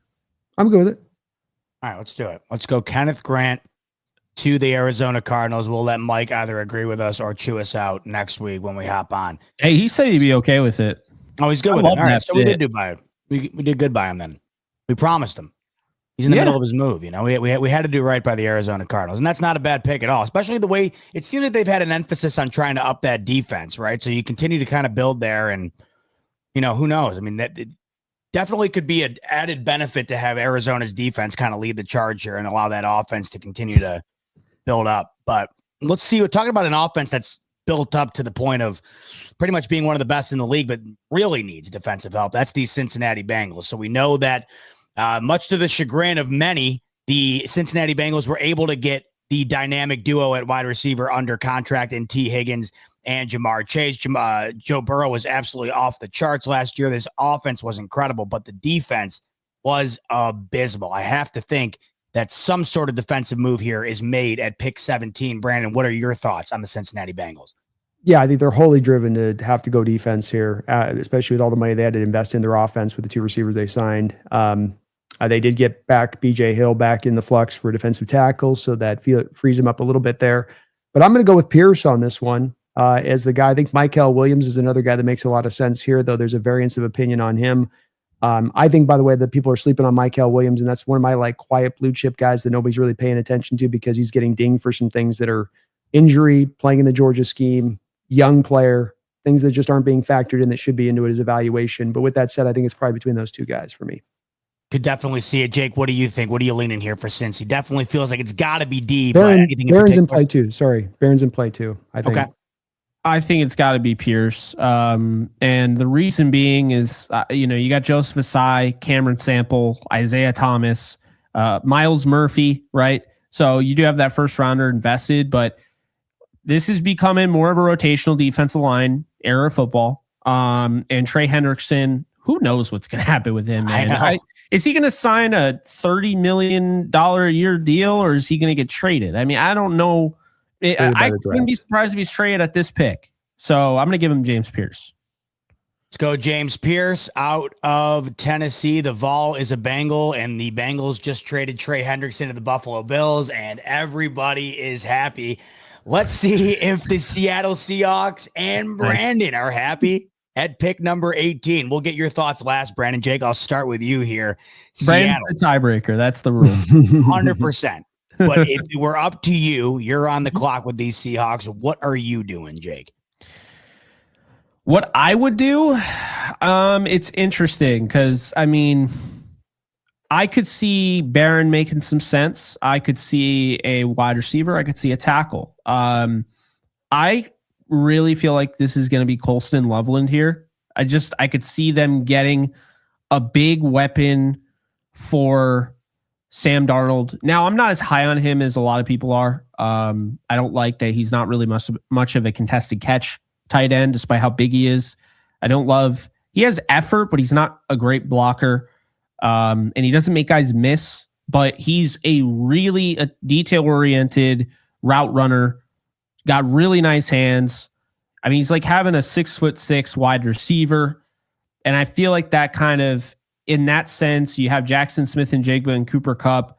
I feel like you need to kind of diversify that room. If you get somebody like Ibuka, he's too similar. Burden's a little similar. I mean, a little different, but Loveland is very, in my opinion, you're talking about a very different, can kind of diversify that room receiver-wise at tight end. So that's where I would go. Brandon, the moment is yours. What are your Seahawks doing at 18? I don't see any slot receivers. We've got doubled up on those right now, so that's kind of out. I've mentioned I don't think Jada Barron's playing on the outside of the NFL level. You've already got Devin Witherspoon eating up all the snaps out of the slot, so that's kind of off the board for me as well with this. Josh Simmons, no need there. Charles Cross, the guy that I'd go to on this one. I think your points and Colston Loveland definitely potentially in play for the Hawks. Wouldn't deny that, but I think that the player that makes more sense, considering the fact that we've not addressed our offensive line at all this offseason here, and their value would be right on this pick, would be to go grab Kelvin Banks. Can play left tackle, can play left guard especially. I think he probably is going to be kicked inside. Outland is a trophy award winner, still a very young player. Got a guard kind of body to him. I think he'll fit to the scheme really nicely in that way, and Seattle can breathe a sigh of relief if we've been waiting all offseason with this pick. So Calvin Banks, come on down. That's who you're locking in here with the Seattle Seahawks pick at 18. I love it. Another Longhorn off the board. And I like his footwork, man. I like that. Yeah, he's good. I don't think that the upside's crazy on him, but I think the floor is pretty high on him. And he's young, hits all the markers as far as the size that you like, length that you like. So I think it'll be a pretty safe pick. Just maybe not a sparkling, Yeah. Right. Those are usually the ones that wind up panning out, though, right? That's true. Hey, it is. Yeah, it's true. That is true. All right, let's move on to the Tampa Bay Bucks on the clock here at 19. Brandon, what are your thoughts on Tampa Bay here? One of those interesting teams that are always good enough to be in the mix, but just not good enough to be that next step ahead where it kind of gets them in the real mix of things towards the end of the year. Maybe this is the draft pick that helps set the tone for them this upcoming season. What do you think they do at 19? I'm kind of thinking maybe a Barron is where we got the spot for Barron here. I guess Tyke Smith is the kid out of Georgia they got there. He's been a former third-round pick for a couple seasons. He's probably pretty solid for them. There's a little bit of a draw for me with them there, but they've rebuilt their offensive line in recent years pretty nicely there. The defensive line's pretty set. The other guy would be Loveland to go to. I do think that he'd be a significant upgrade over Cade Otton, their current starting tight end on the team. Certainly probably a significant upgrade at that. Jake. That levels up the offense. Good Lord. I think Barron could be in play here. I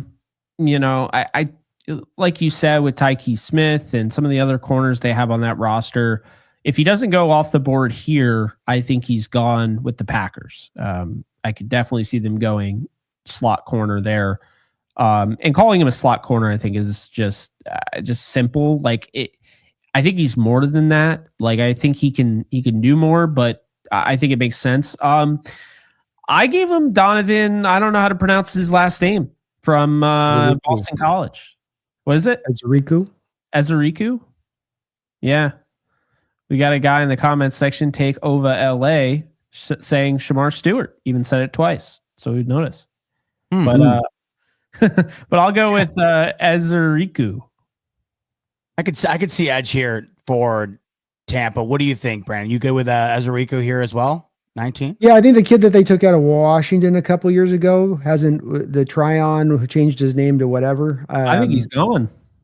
Yeah, is he gone? He's out of there, right? So there's kind of a bit of that's right. I think there's a bit of an opening here for sure on that. So certainly edge could make some sense with this kind of pick.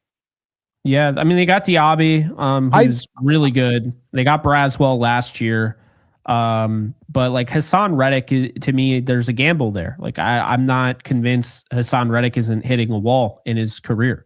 Well, he really is a pick my spot. I want to be a pass rusher. The run game's kind of optional thing at this point in time in his career. Exactly. You know what I mean? Which actually, for that reason, I'd probably go Michael Williams because I like him in the run.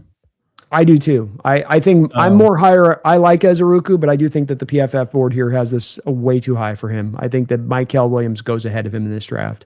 You want to lock him in here with Tampa I'll Bay? go with Michael Williams. Yeah, let's go with Michael Williams. I like that Let's here. do it. Michael Williams, Tampa Bay Bucks. Let's move Marion on. Hampton. This feels like the most obvious pick in the entire draft. I think it would make a lot of sense. What do you think, Brandon? Oh, Colston Loveland's there though. Now I don't even know.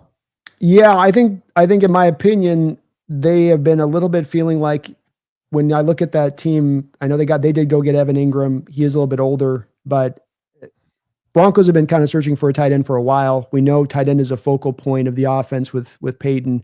He did go back in the day with a Reggie Bush in the first round to your Omari Hampton. I mean, and he had some say in those drafts at that time. You guys remember the story of this, right? Where Reggie gets the call and Sean says he's going to draft him. He's like, I don't want to go to New Orleans. And Peyton basically says, F you, we're drafting you. It makes me laugh. But yes, man. I think I would go probably Loveland on this one. Their receiving core is not the strongest right now. There's a possibility you could look maybe to go with Burden, but they've got that Vele kid they drafted last year. And that's another part of Peyton's offense is it's more of the bigger slot he looks for when he wants the slot receiver. So I'm going to kind of lean to Loveland on this one, I think. I like that. Jake, are you good with that there too?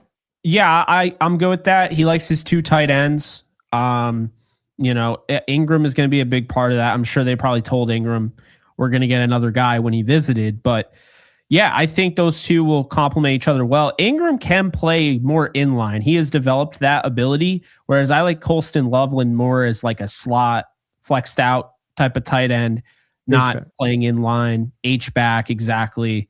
Maybe he can develop that, but I don't see it. I think Sean Payton is going to love him, so I really do see that. Let's give another target to Bo Nix, Colston Loveland to the Broncos out of Michigan. And our Shadur Sanders radar has beeped yet again. After about 10 picks or so, there is another suitor potentially here to take Shadur off the board, and that is the Pittsburgh Steelers, who have been waiting patiently for Aaron Rodgers to figure out whatever the hell it is he's trying to figure out. Could this be where Shadur finally gets taken? Could he be a Pittsburgh Steeler? Brandon, your initial thoughts here. 100%. I believe this is where this is going to go. If it drops this far, I still think he ends up by hell or high water. Some team trading up is going to take him in the top 10. But if he did drip to this far, all day long, I think the Steelers do. Tomlin in particular is going to really love this kid's toughness and how much of a beating he was able to take and still be able to, function out there and fight through it. And I think that he's going to like that a lot. And that's going to draw them to them when it's all said and done. Jake, Shadur Sanders to the Steel City? I can really see it. If they don't go with him, I think they take Josh Simmons here because I think they could, use another, big time tackle. But here's my thing. I have a theory. Aaron Rodgers already told him he's going there, and they're using this as kind of a smokescreen where they kind of don't seem like a team to worry about, right? Because Aaron Rodgers is, okay. Well, if as soon as you get Aaron Rodgers, it lets everybody know that you're trying to win now. Right. But as long as that's a question mark, anything is possible. It keeps the board kind of open at this point. And obviously teams will be thinking that as well. A team could probably trade up here right in front of them, be like, oh, I don't want anything to do. Steelers haven't told us what we're doing. That's a little scary to me. I'm cool with going with Shadur or Josh Simmons here. I feel like it's either or. And to be honest with you, I think Shadur is the best option for them. If I was the Steelers, I would take Shadur because I think Aaron Rodgers, you need to look at it. It's just a one-year thing. It's not going to be a long-term thing. And if he could sit for a year, I think that's a great fit for him. He's throwing a DK Metcalf. We'll see about Pickens. I don't know how long he'll be around, but they've started to build up the offensive line. They got a great defense. Like you said, Tomlin is going to love, the toughness. And I think the fall makes a lot of sense based on all the stuff that came out about him being brash at the combine and, throwing his offensive line under the bus. I think a lot of these executives are old school, and I think that will hurt him. I also think the amount of sacks, looking at Teddy Bridgewater, a guy that got hit a lot in college, how that translated, unfortunately, the NFL and really cost him his career. My comparison to him, I think that's why he ends up falling. But again, he's either going in the top 10 or falling like a rock. I think he ends up going probably around here. I think this makes a lot of sense. I think this is where he goes. If he does inevitably drop this far, I think the Pittsburgh Steelers makes a ton of sense. I could just see him playing in Pittsburgh. He just feels like a good fit. So Shedeur finally off the board, 21st. And is he going to be another one of those AFC quarterbacks that joins the mix of that top tier talent in that conference? We shall see. But the Pittsburgh Steelers get their answer with Shedeur at 21. Now we move on to the LA Chargers, who had a bounce back year last year with Harbaugh, but it ended up burning out bright in the wild card round, getting rolled by the Houston Texans. They look to get back on track this year. How do they start that, Brandon? What do you think they do here at pick 22? I kind of driven a little bit to a potentially an Amari Hampton here. They did get Najee Harris, though, so it's probably neutralized them going for the running back early. Their nickel situation tends to be okay because they can do a lot of kick in Derway James in there, but certainly Barron's better than a Tariq still. Wide receiver's kind of a need here a little bit, but then you got two slot guys, and you already kind of have that with Ladd McConkey and what he does. So it creates a little bit of what I would call redundancy there, trying to go that route. They took Becton in free agency. I'm a little bit torn on this one. Does Shamar Stewart maybe appeal to them as a big edge? They did lose Bosa this offseason. Yep. On one side. That'd be maybe Michigan guy available. I know. Right. We got them all off the board pretty much. I know They're it. gone. It's not like last year at half the draft, you know? All reliable. Just the He's taking Loveland. This is Loveland's ceiling, by the way. Like Loveland ain't lasting past this pick here. Yeah. Yeah, I don't know, man. I'm definitely a little bit torn on this one and come back to going, well, I guess edge makes the sense because the receiver's really not there for the value point. Jake? Yeah, it's one of those weird things where, I mean, I could see them just taking like Ibuka here. He is redundant, but it's like they got two big guys in Quentin Johnston and they brought back Mike Williams. I could see it. And honestly, there are times where you're like, yeah, Ibuka mainly plays in the slot, but he did work on the outside. He's not working on the outside. We're stopping that talk right now. That's not. I wouldn't say consistently, but he is kind of that, versatile. He reminds me a lot of Robert Woods. I'm sensing in this draft a lot of heavy pull to take, and it's this draft especially. I'm sorry to cut you off, but Jake, I'm sensing in this draft this heavy pull to take these guys that are slot receivers in college and transition them to outside at the NFL level, and I'm okay with that. But I'm okay with it. Outside guy. Yeah, but where is the last 2 years he's been landing? And what people try to do is they go his first 2 years he played a little bit on the outside, but where he's been most effective and where Ohio State said this is where you'll be your best is in the slot the past 2 years. That's what Ohio State did. I mean, partially some of this is to say when you say, well, he can do the outside stuff, it's also, well, then they misuse him. Shouldn't he have been on the outside if he's so good to use it out there? Why are they putting him in the slot? And it's a tell. It's an indicator. And my point on this, and I brought up to my chat many times, and I get it up from my fandom a lot on guys like Emeka or Burden, and I go, okay, look, we have Justin Jefferson. The one guy I can remember in recent history that played predominantly in the slot in college in his final year, a guy who played a lot of outside prior to that. Who else do we have as a marker in recent history that played a predominant, I'm talking 80% of his college snaps from the slot, who then became an outside wide receiver at the pro level, or was even somewhat effective as an outside receiver at the pro level as that guy that was always a slot at the college level?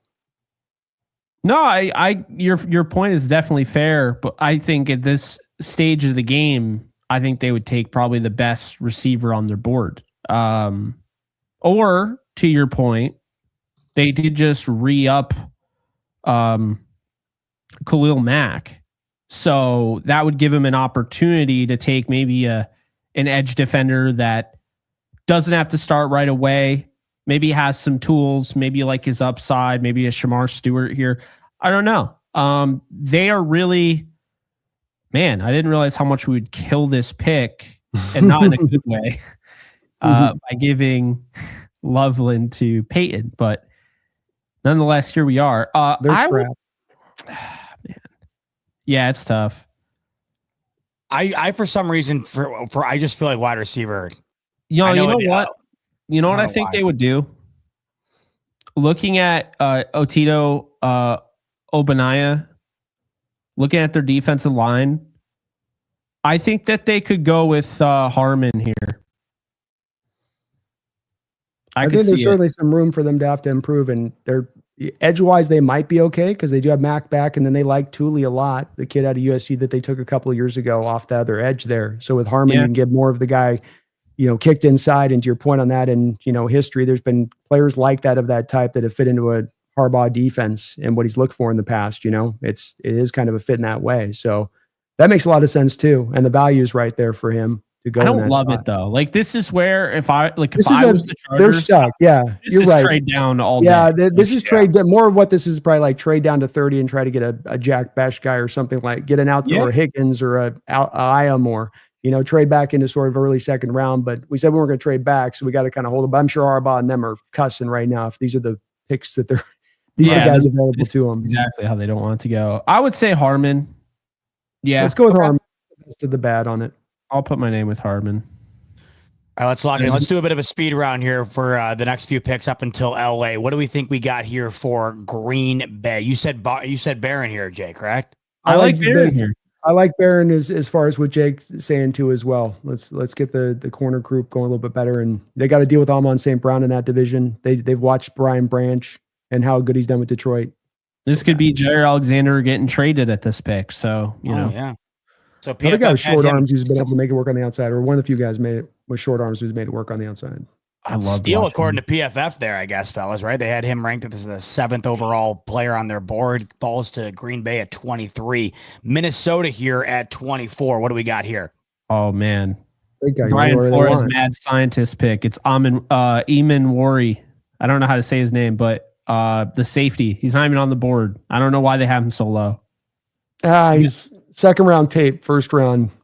Yeah, the guy tested incredible. So I feel like right here, the league is going to have him go.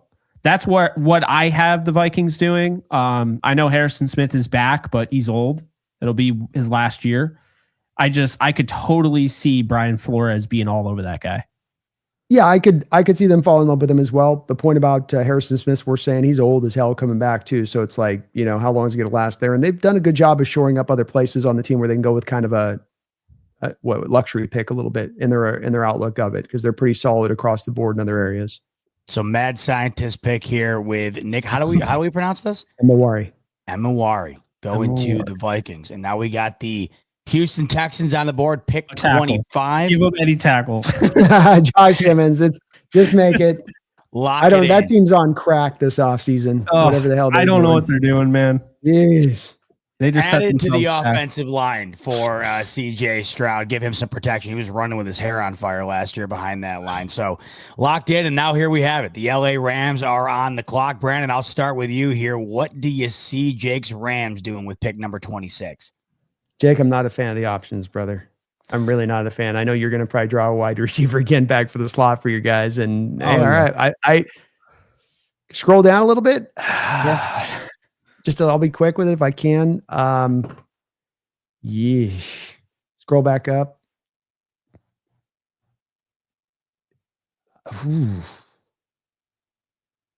Demetrius Knight, maybe. That feels like a Ram, but in the second round.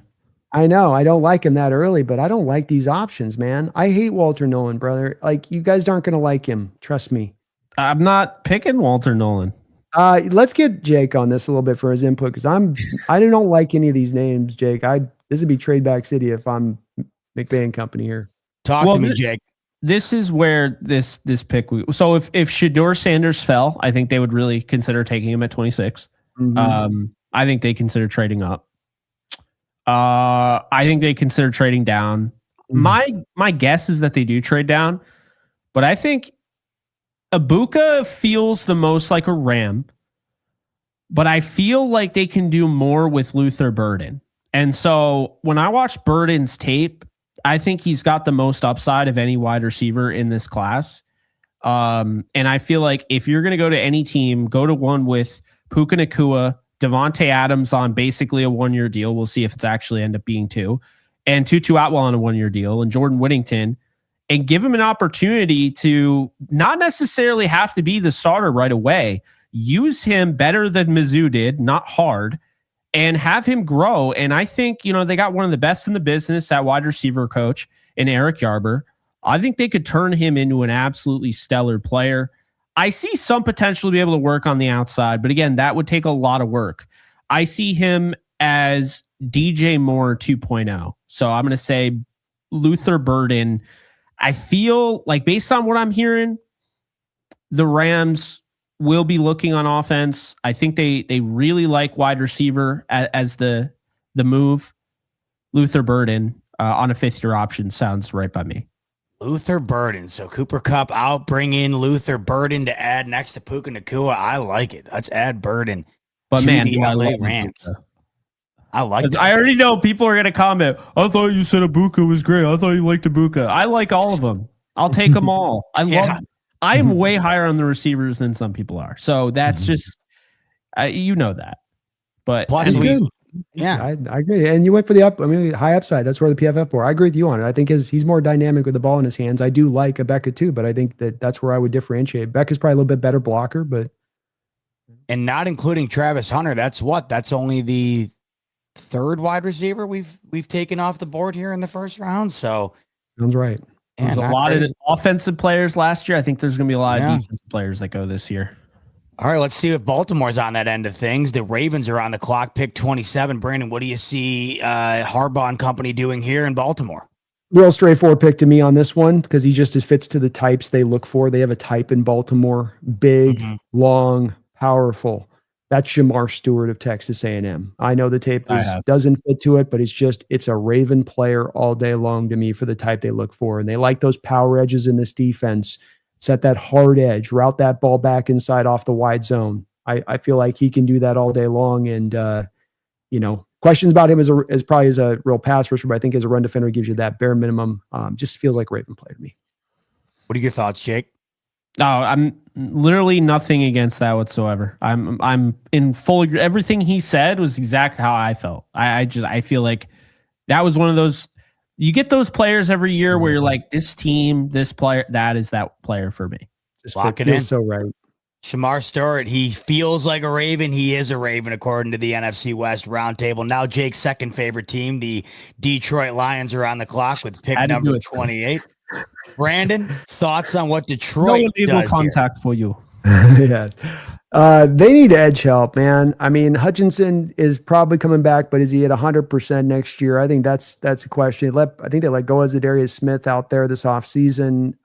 Donovan Ezeruku, I think, makes a lot of sense here as an edge. They're going to hope to get up in games like they did last year a lot, play from ahead, be able to have guys like him who can pin their ears back with a plethora of pass rushing moves that work really nice. Guy's a leader in that locker room in Boston College. I think Ezeruku makes a lot of sense here.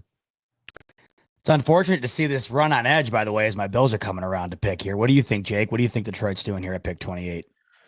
I feel like they could go edge here. I'm fine with Ezeruku. I don't love this spot. Like, I wouldn't be surprised if they said F it and went with Emeka Ibuka here just because they can. I could see Scorton or Scourton, however you say his name, but I'll go with the guy's name that I still can't pronounce without seeing it in front of me. Let's go Ezeruku right here at pick 28 for Detroit. The Washington Commanders, looking to build on that incredible rookie season from Jaden Daniels. They have pick 29. Brandon, what do you see Washington doing? I could see Washington going with one of Walter Nolan. They just let go of Jonathan Allen this offseason. And so there's maybe a little bit of an opening there for them to have a bit more of a need to that, or maybe even a little bit of the running back angle on this one with an Amari Hampton there that you pair up with Jaden Daniels. And boy, that'd be a challenge, especially in the read option game. You're going to load up for that inside power stuff, and then Jaden can still hit you to the edges. That'd be a tough combination of two things, I think, there on that side of it. So not really the edge value at this point. Guard-wise, Zabel's maybe a guy in play here too. So I like Scorton here. You like Scorton there? Scorton is a possibility.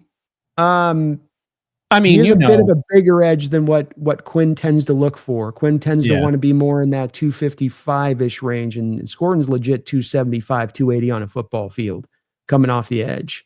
So it's a possibility with him there, but that just doesn't necessarily fit to his traditional markers that he looks for at the position, with the guys that they've had through there. That's So pretty much where I had him going. I mean, aside from that, I will say I like the Hampton. Hampton idea here. I like it. I don't see Quinn doing that or wanting to go for that. Yeah. Not saying that he decides, but I'm sure he's got a pretty good idea. I don't know. I could actually see them going with Zabel here. Now I think about it. Zabel makes.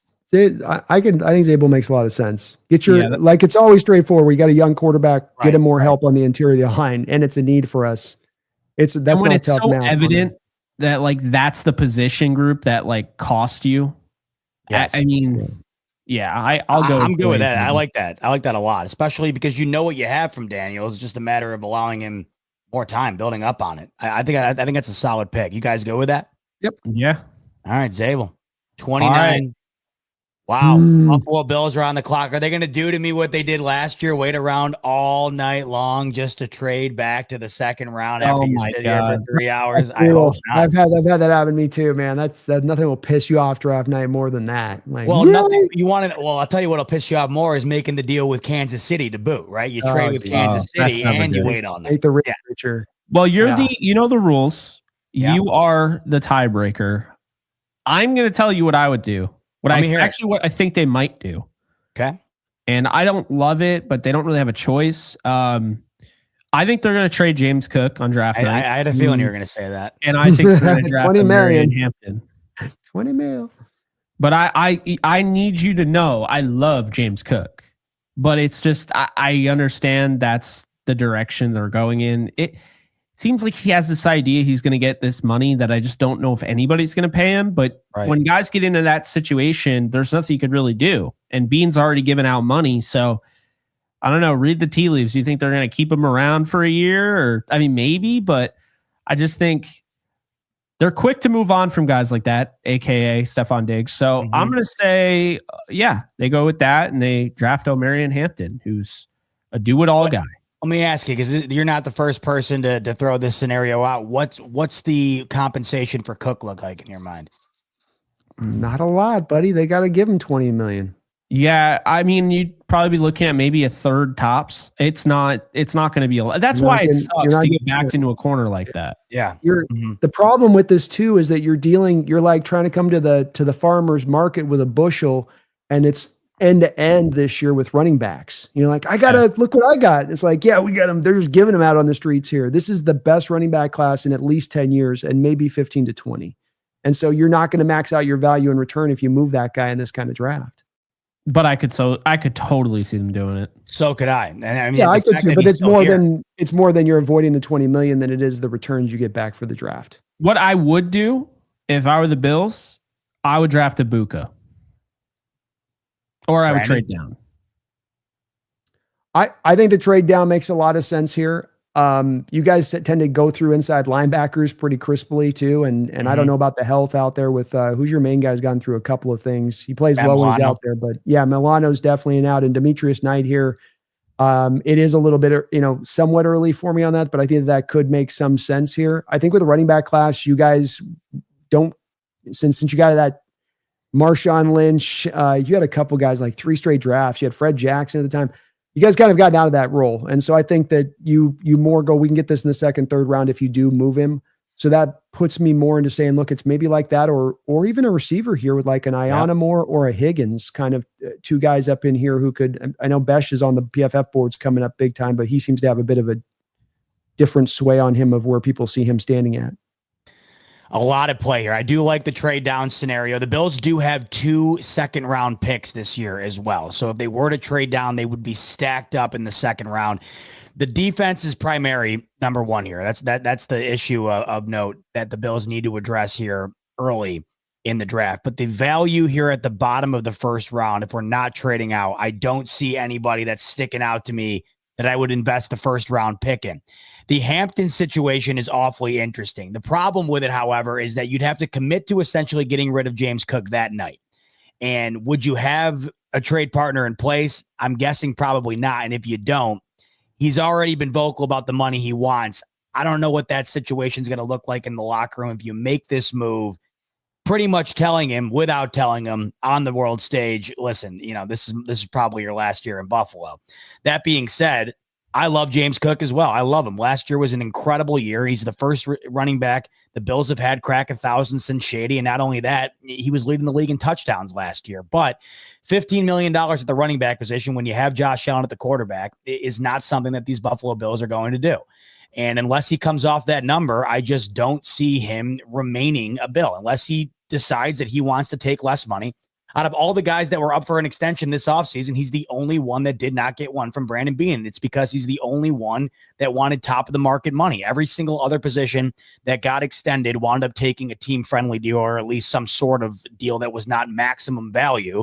And I understand James Cook would want to be considered towards the top of that market the year he had last year, but James Cook is also not a 3-down back. He had half the touches Saquon Barkley did last year, and he's just not that type of running back, nor is the Bills that type of offense. So Hampton, it makes sense here. I think it would be a little brash by Brandon Beane, but man, that would be something to talk about for the offseason on the Bills end of things if that wound up happening. But looking at this board here, wide receiver, you can never have enough of it. And even though the Bills were exceptional on offense last year with not a whole lot of top end talent at that positional group, the more you add to Josh Allen, it's only going to get better.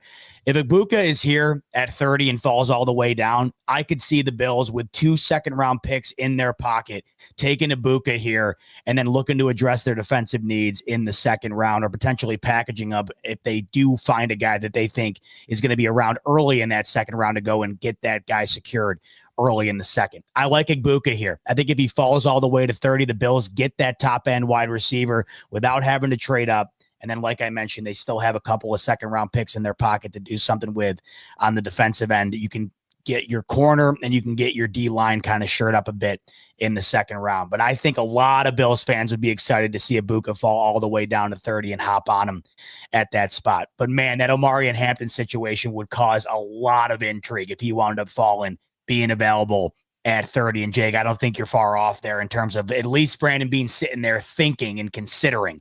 But Brandon, to your point, it is a real deep running back class. I wonder if the idea for Beane is to wait a bit, get a guy they like later on. It's not as billboardy, I guess, for lack of a better term, and as far as you get that top end running back and then that's all anybody's talking about. If you wait a bit, it doesn't seem like you're looking to replace Cook now, but you do have Ray Davis, who has shown splashes, Ty Johnson on third down. If you do get that guy later on in the draft, see what you got with him this year, then maybe it's an easier decision. But Ibuka there, I like it. I like that a lot. Don't pay the running back. Don't pay the running back. That's the bottom line, though, too. You can't pay the guy $20 million a year. You can't pay him. Well, $20 million, that's not even a question. 15 wasn't a question for me. You can't come close to $20 million a year for running back. Let's just say that. Don't come close to it. I'm 17 and a half. No. It's too much. The majority of us on this side, 15 felt yeah, insane. Still, that's almost too expensive for me, honestly. It's so here's reliant on other things. There's no leverage right now. He can't sit out this year. He's gonna lose every dollar he has. So you play him this year, and here's worst case scenario: you tag him in year 5, and that still would be less than 15 million. And then you know how it goes going into year 6. That's the unfortunate reality of the running back position. So there's no urgency, and there really is no necessity surrounding the idea of getting James Cook down on a top of the market deal anytime soon here. And I just thought he was a little premature on it. I'm all for players getting paid and wanting theirs, but to immediately come out and asking for top dollar, it's tough to come off of that. Once you set that tone. And Brandon Beane pretty much said it. He's like, look, we were willing to, we tried to work something out, but the business is the business. 15 million at that position when you got maybe the best quarterback in the league, tough to do. All right, we're down to the final 2 picks. The Super Bowl representatives this past year, Kansas City on the clock with pick 31. Who do you think the Chiefs take with pick 31, fellas? Brandon, I'll start with you. Offensive line help is another one of those Tampa Bay Buccaneer-like Super Bowls for the Kansas City Chiefs where the pressure was inundating them. They couldn't deal with it. You had problems on the left side of that offensive line. Connor Lee probably becomes a very likely pick, I think, for them here in that spot. And they feel pretty good about that because they can maybe kick a left guard if they need to. You can play left tackle for them. I feel like that's pretty straightforward right there with them on that one. Jake? Yeah, I see it as either Darius Alexander here, which I don't know why I could really see that fit, or I actually see them taking the best player available, which would be Armarian Hampton. I think it gets them prepared for when they get into a decision to make with Isaiah Pacheco, because that will be coming up, and he's not really capable of staying healthy. I know they added Elijah Mitchell and they have Carson Steele, but I think he's better than anybody on their roster, what he adds. So I think they would go with Hampton in this situation, if I'm being honest. They've had a pattern of doing that in the past where they went with a skill position player. I think they get very, they get excited about that kind of fantasy football ad, right? Yeah. They did it with Clyde Edwards-Helaire. They did that with, of course, Worthy. I think they do it again with Hampton here, based on the board. I could totally see that. Brandon, are you cool with that? Because I think that I could definitely see that. I am. I don't think that they look at the Clyde Edwards-Helaire as a successful use of a first-round pick in retrospect, would just be my only point to that. Yeah, so right. While I could see it, I don't think that's an example of them going, yeah, let's go back down that road again. Well, the only reason I could see it before, he thought the one thing I'll say with Hampton on the connection here that is a question mark with him is there's a little bit of a robotic element to him as far as the vision goes. Mm-hmm. In the Kansas City type of offense, the West Coast offense, traditionally this offense, you're looking for more of an artist back there at times in what they choose hole wise and vision too. But it's not going to be a bad pick by any measure. So I'm completely okay. It'll be a great pick because the Bills didn't take him, and he'll be the next Barry Sanders. I can assure you that. The pick right after it, I can just see that ensures it. Yeah, I'm going to do it. I could see it. I think that makes a lot of sense. And then we're going to go to the reigning champs, the Philadelphia Eagles, with the final pick of the first round. Brandon, I'll start with you. Who do the Eagles get? The rich get richer at pick 32. Yeah, they're going to go for upside, and they trust the value of their board. So it depends on who their guy is. I think that they like freakish elements at play. And the guy that stands out to me that would check that box would be Darius Alexander. You lost the Milton Williams. He comes in and fills in for that kid, restock the shop. And he's freakish, 34, 35-inch long arms, absolutely just manhandles guys one-on-one. Sometimes the motor's not always red hot, but that was that case with a little bit of Jalen Carter coming out of college too. And they look past that. He's freakish as you're going to find in this draft as far as baseline traits go. Jake? Yeah, for the kind of the reason you brought up about the running back position, I kind of feel defensive line is really depth filled in this draft. There's a lot of really good ones.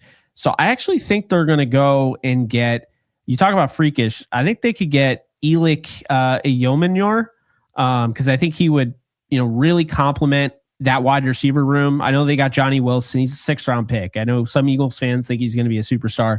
He isn't really, I didn't think he showed that at any point last year. Eyomenor is really, really smart. A really good route runner, in my opinion. He can play on the outside. He works well, I think, with A.J. Brown and Devontae Smith. So that's what I would see them doing in this, or going out and getting your guy, Brandon, and shocking everybody, Jack Besh. I feel like if I got a coin flip in here, I like Brandon's approach there with the freakish type guy. It just feels like when you go with a guy like Darius Alexander, the Eagles, for whatever reason, are able to take these guys and just absolutely capitalize. Wouldn't be surprised. Would you be all right with that then, Jake, to round it out, Darius Alexander at 32? No, I'm offended not showing up to the next show. All right, I'm going to end the stream here. Oh, crap. I shouldn't have said that, because now I'm going to have somebody in the comment section call it, red flag, Yeah. You got to have a scouting report. Does not work well with team members. Oh, yeah, exactly. Well, I think they give a scouting report for us after we're done here, if I'm not mistaken, correct? We're going to see who we did the best picks for. It'd be funny if it was a giant F. Oh, they didn't give us the individual picks. I want the grades on the grade, man. Are you kidding? Short change. Oh, all of that for nothing. Are you kidding me? This was an extra credit assignment. We didn't even get a damn grade on the thing.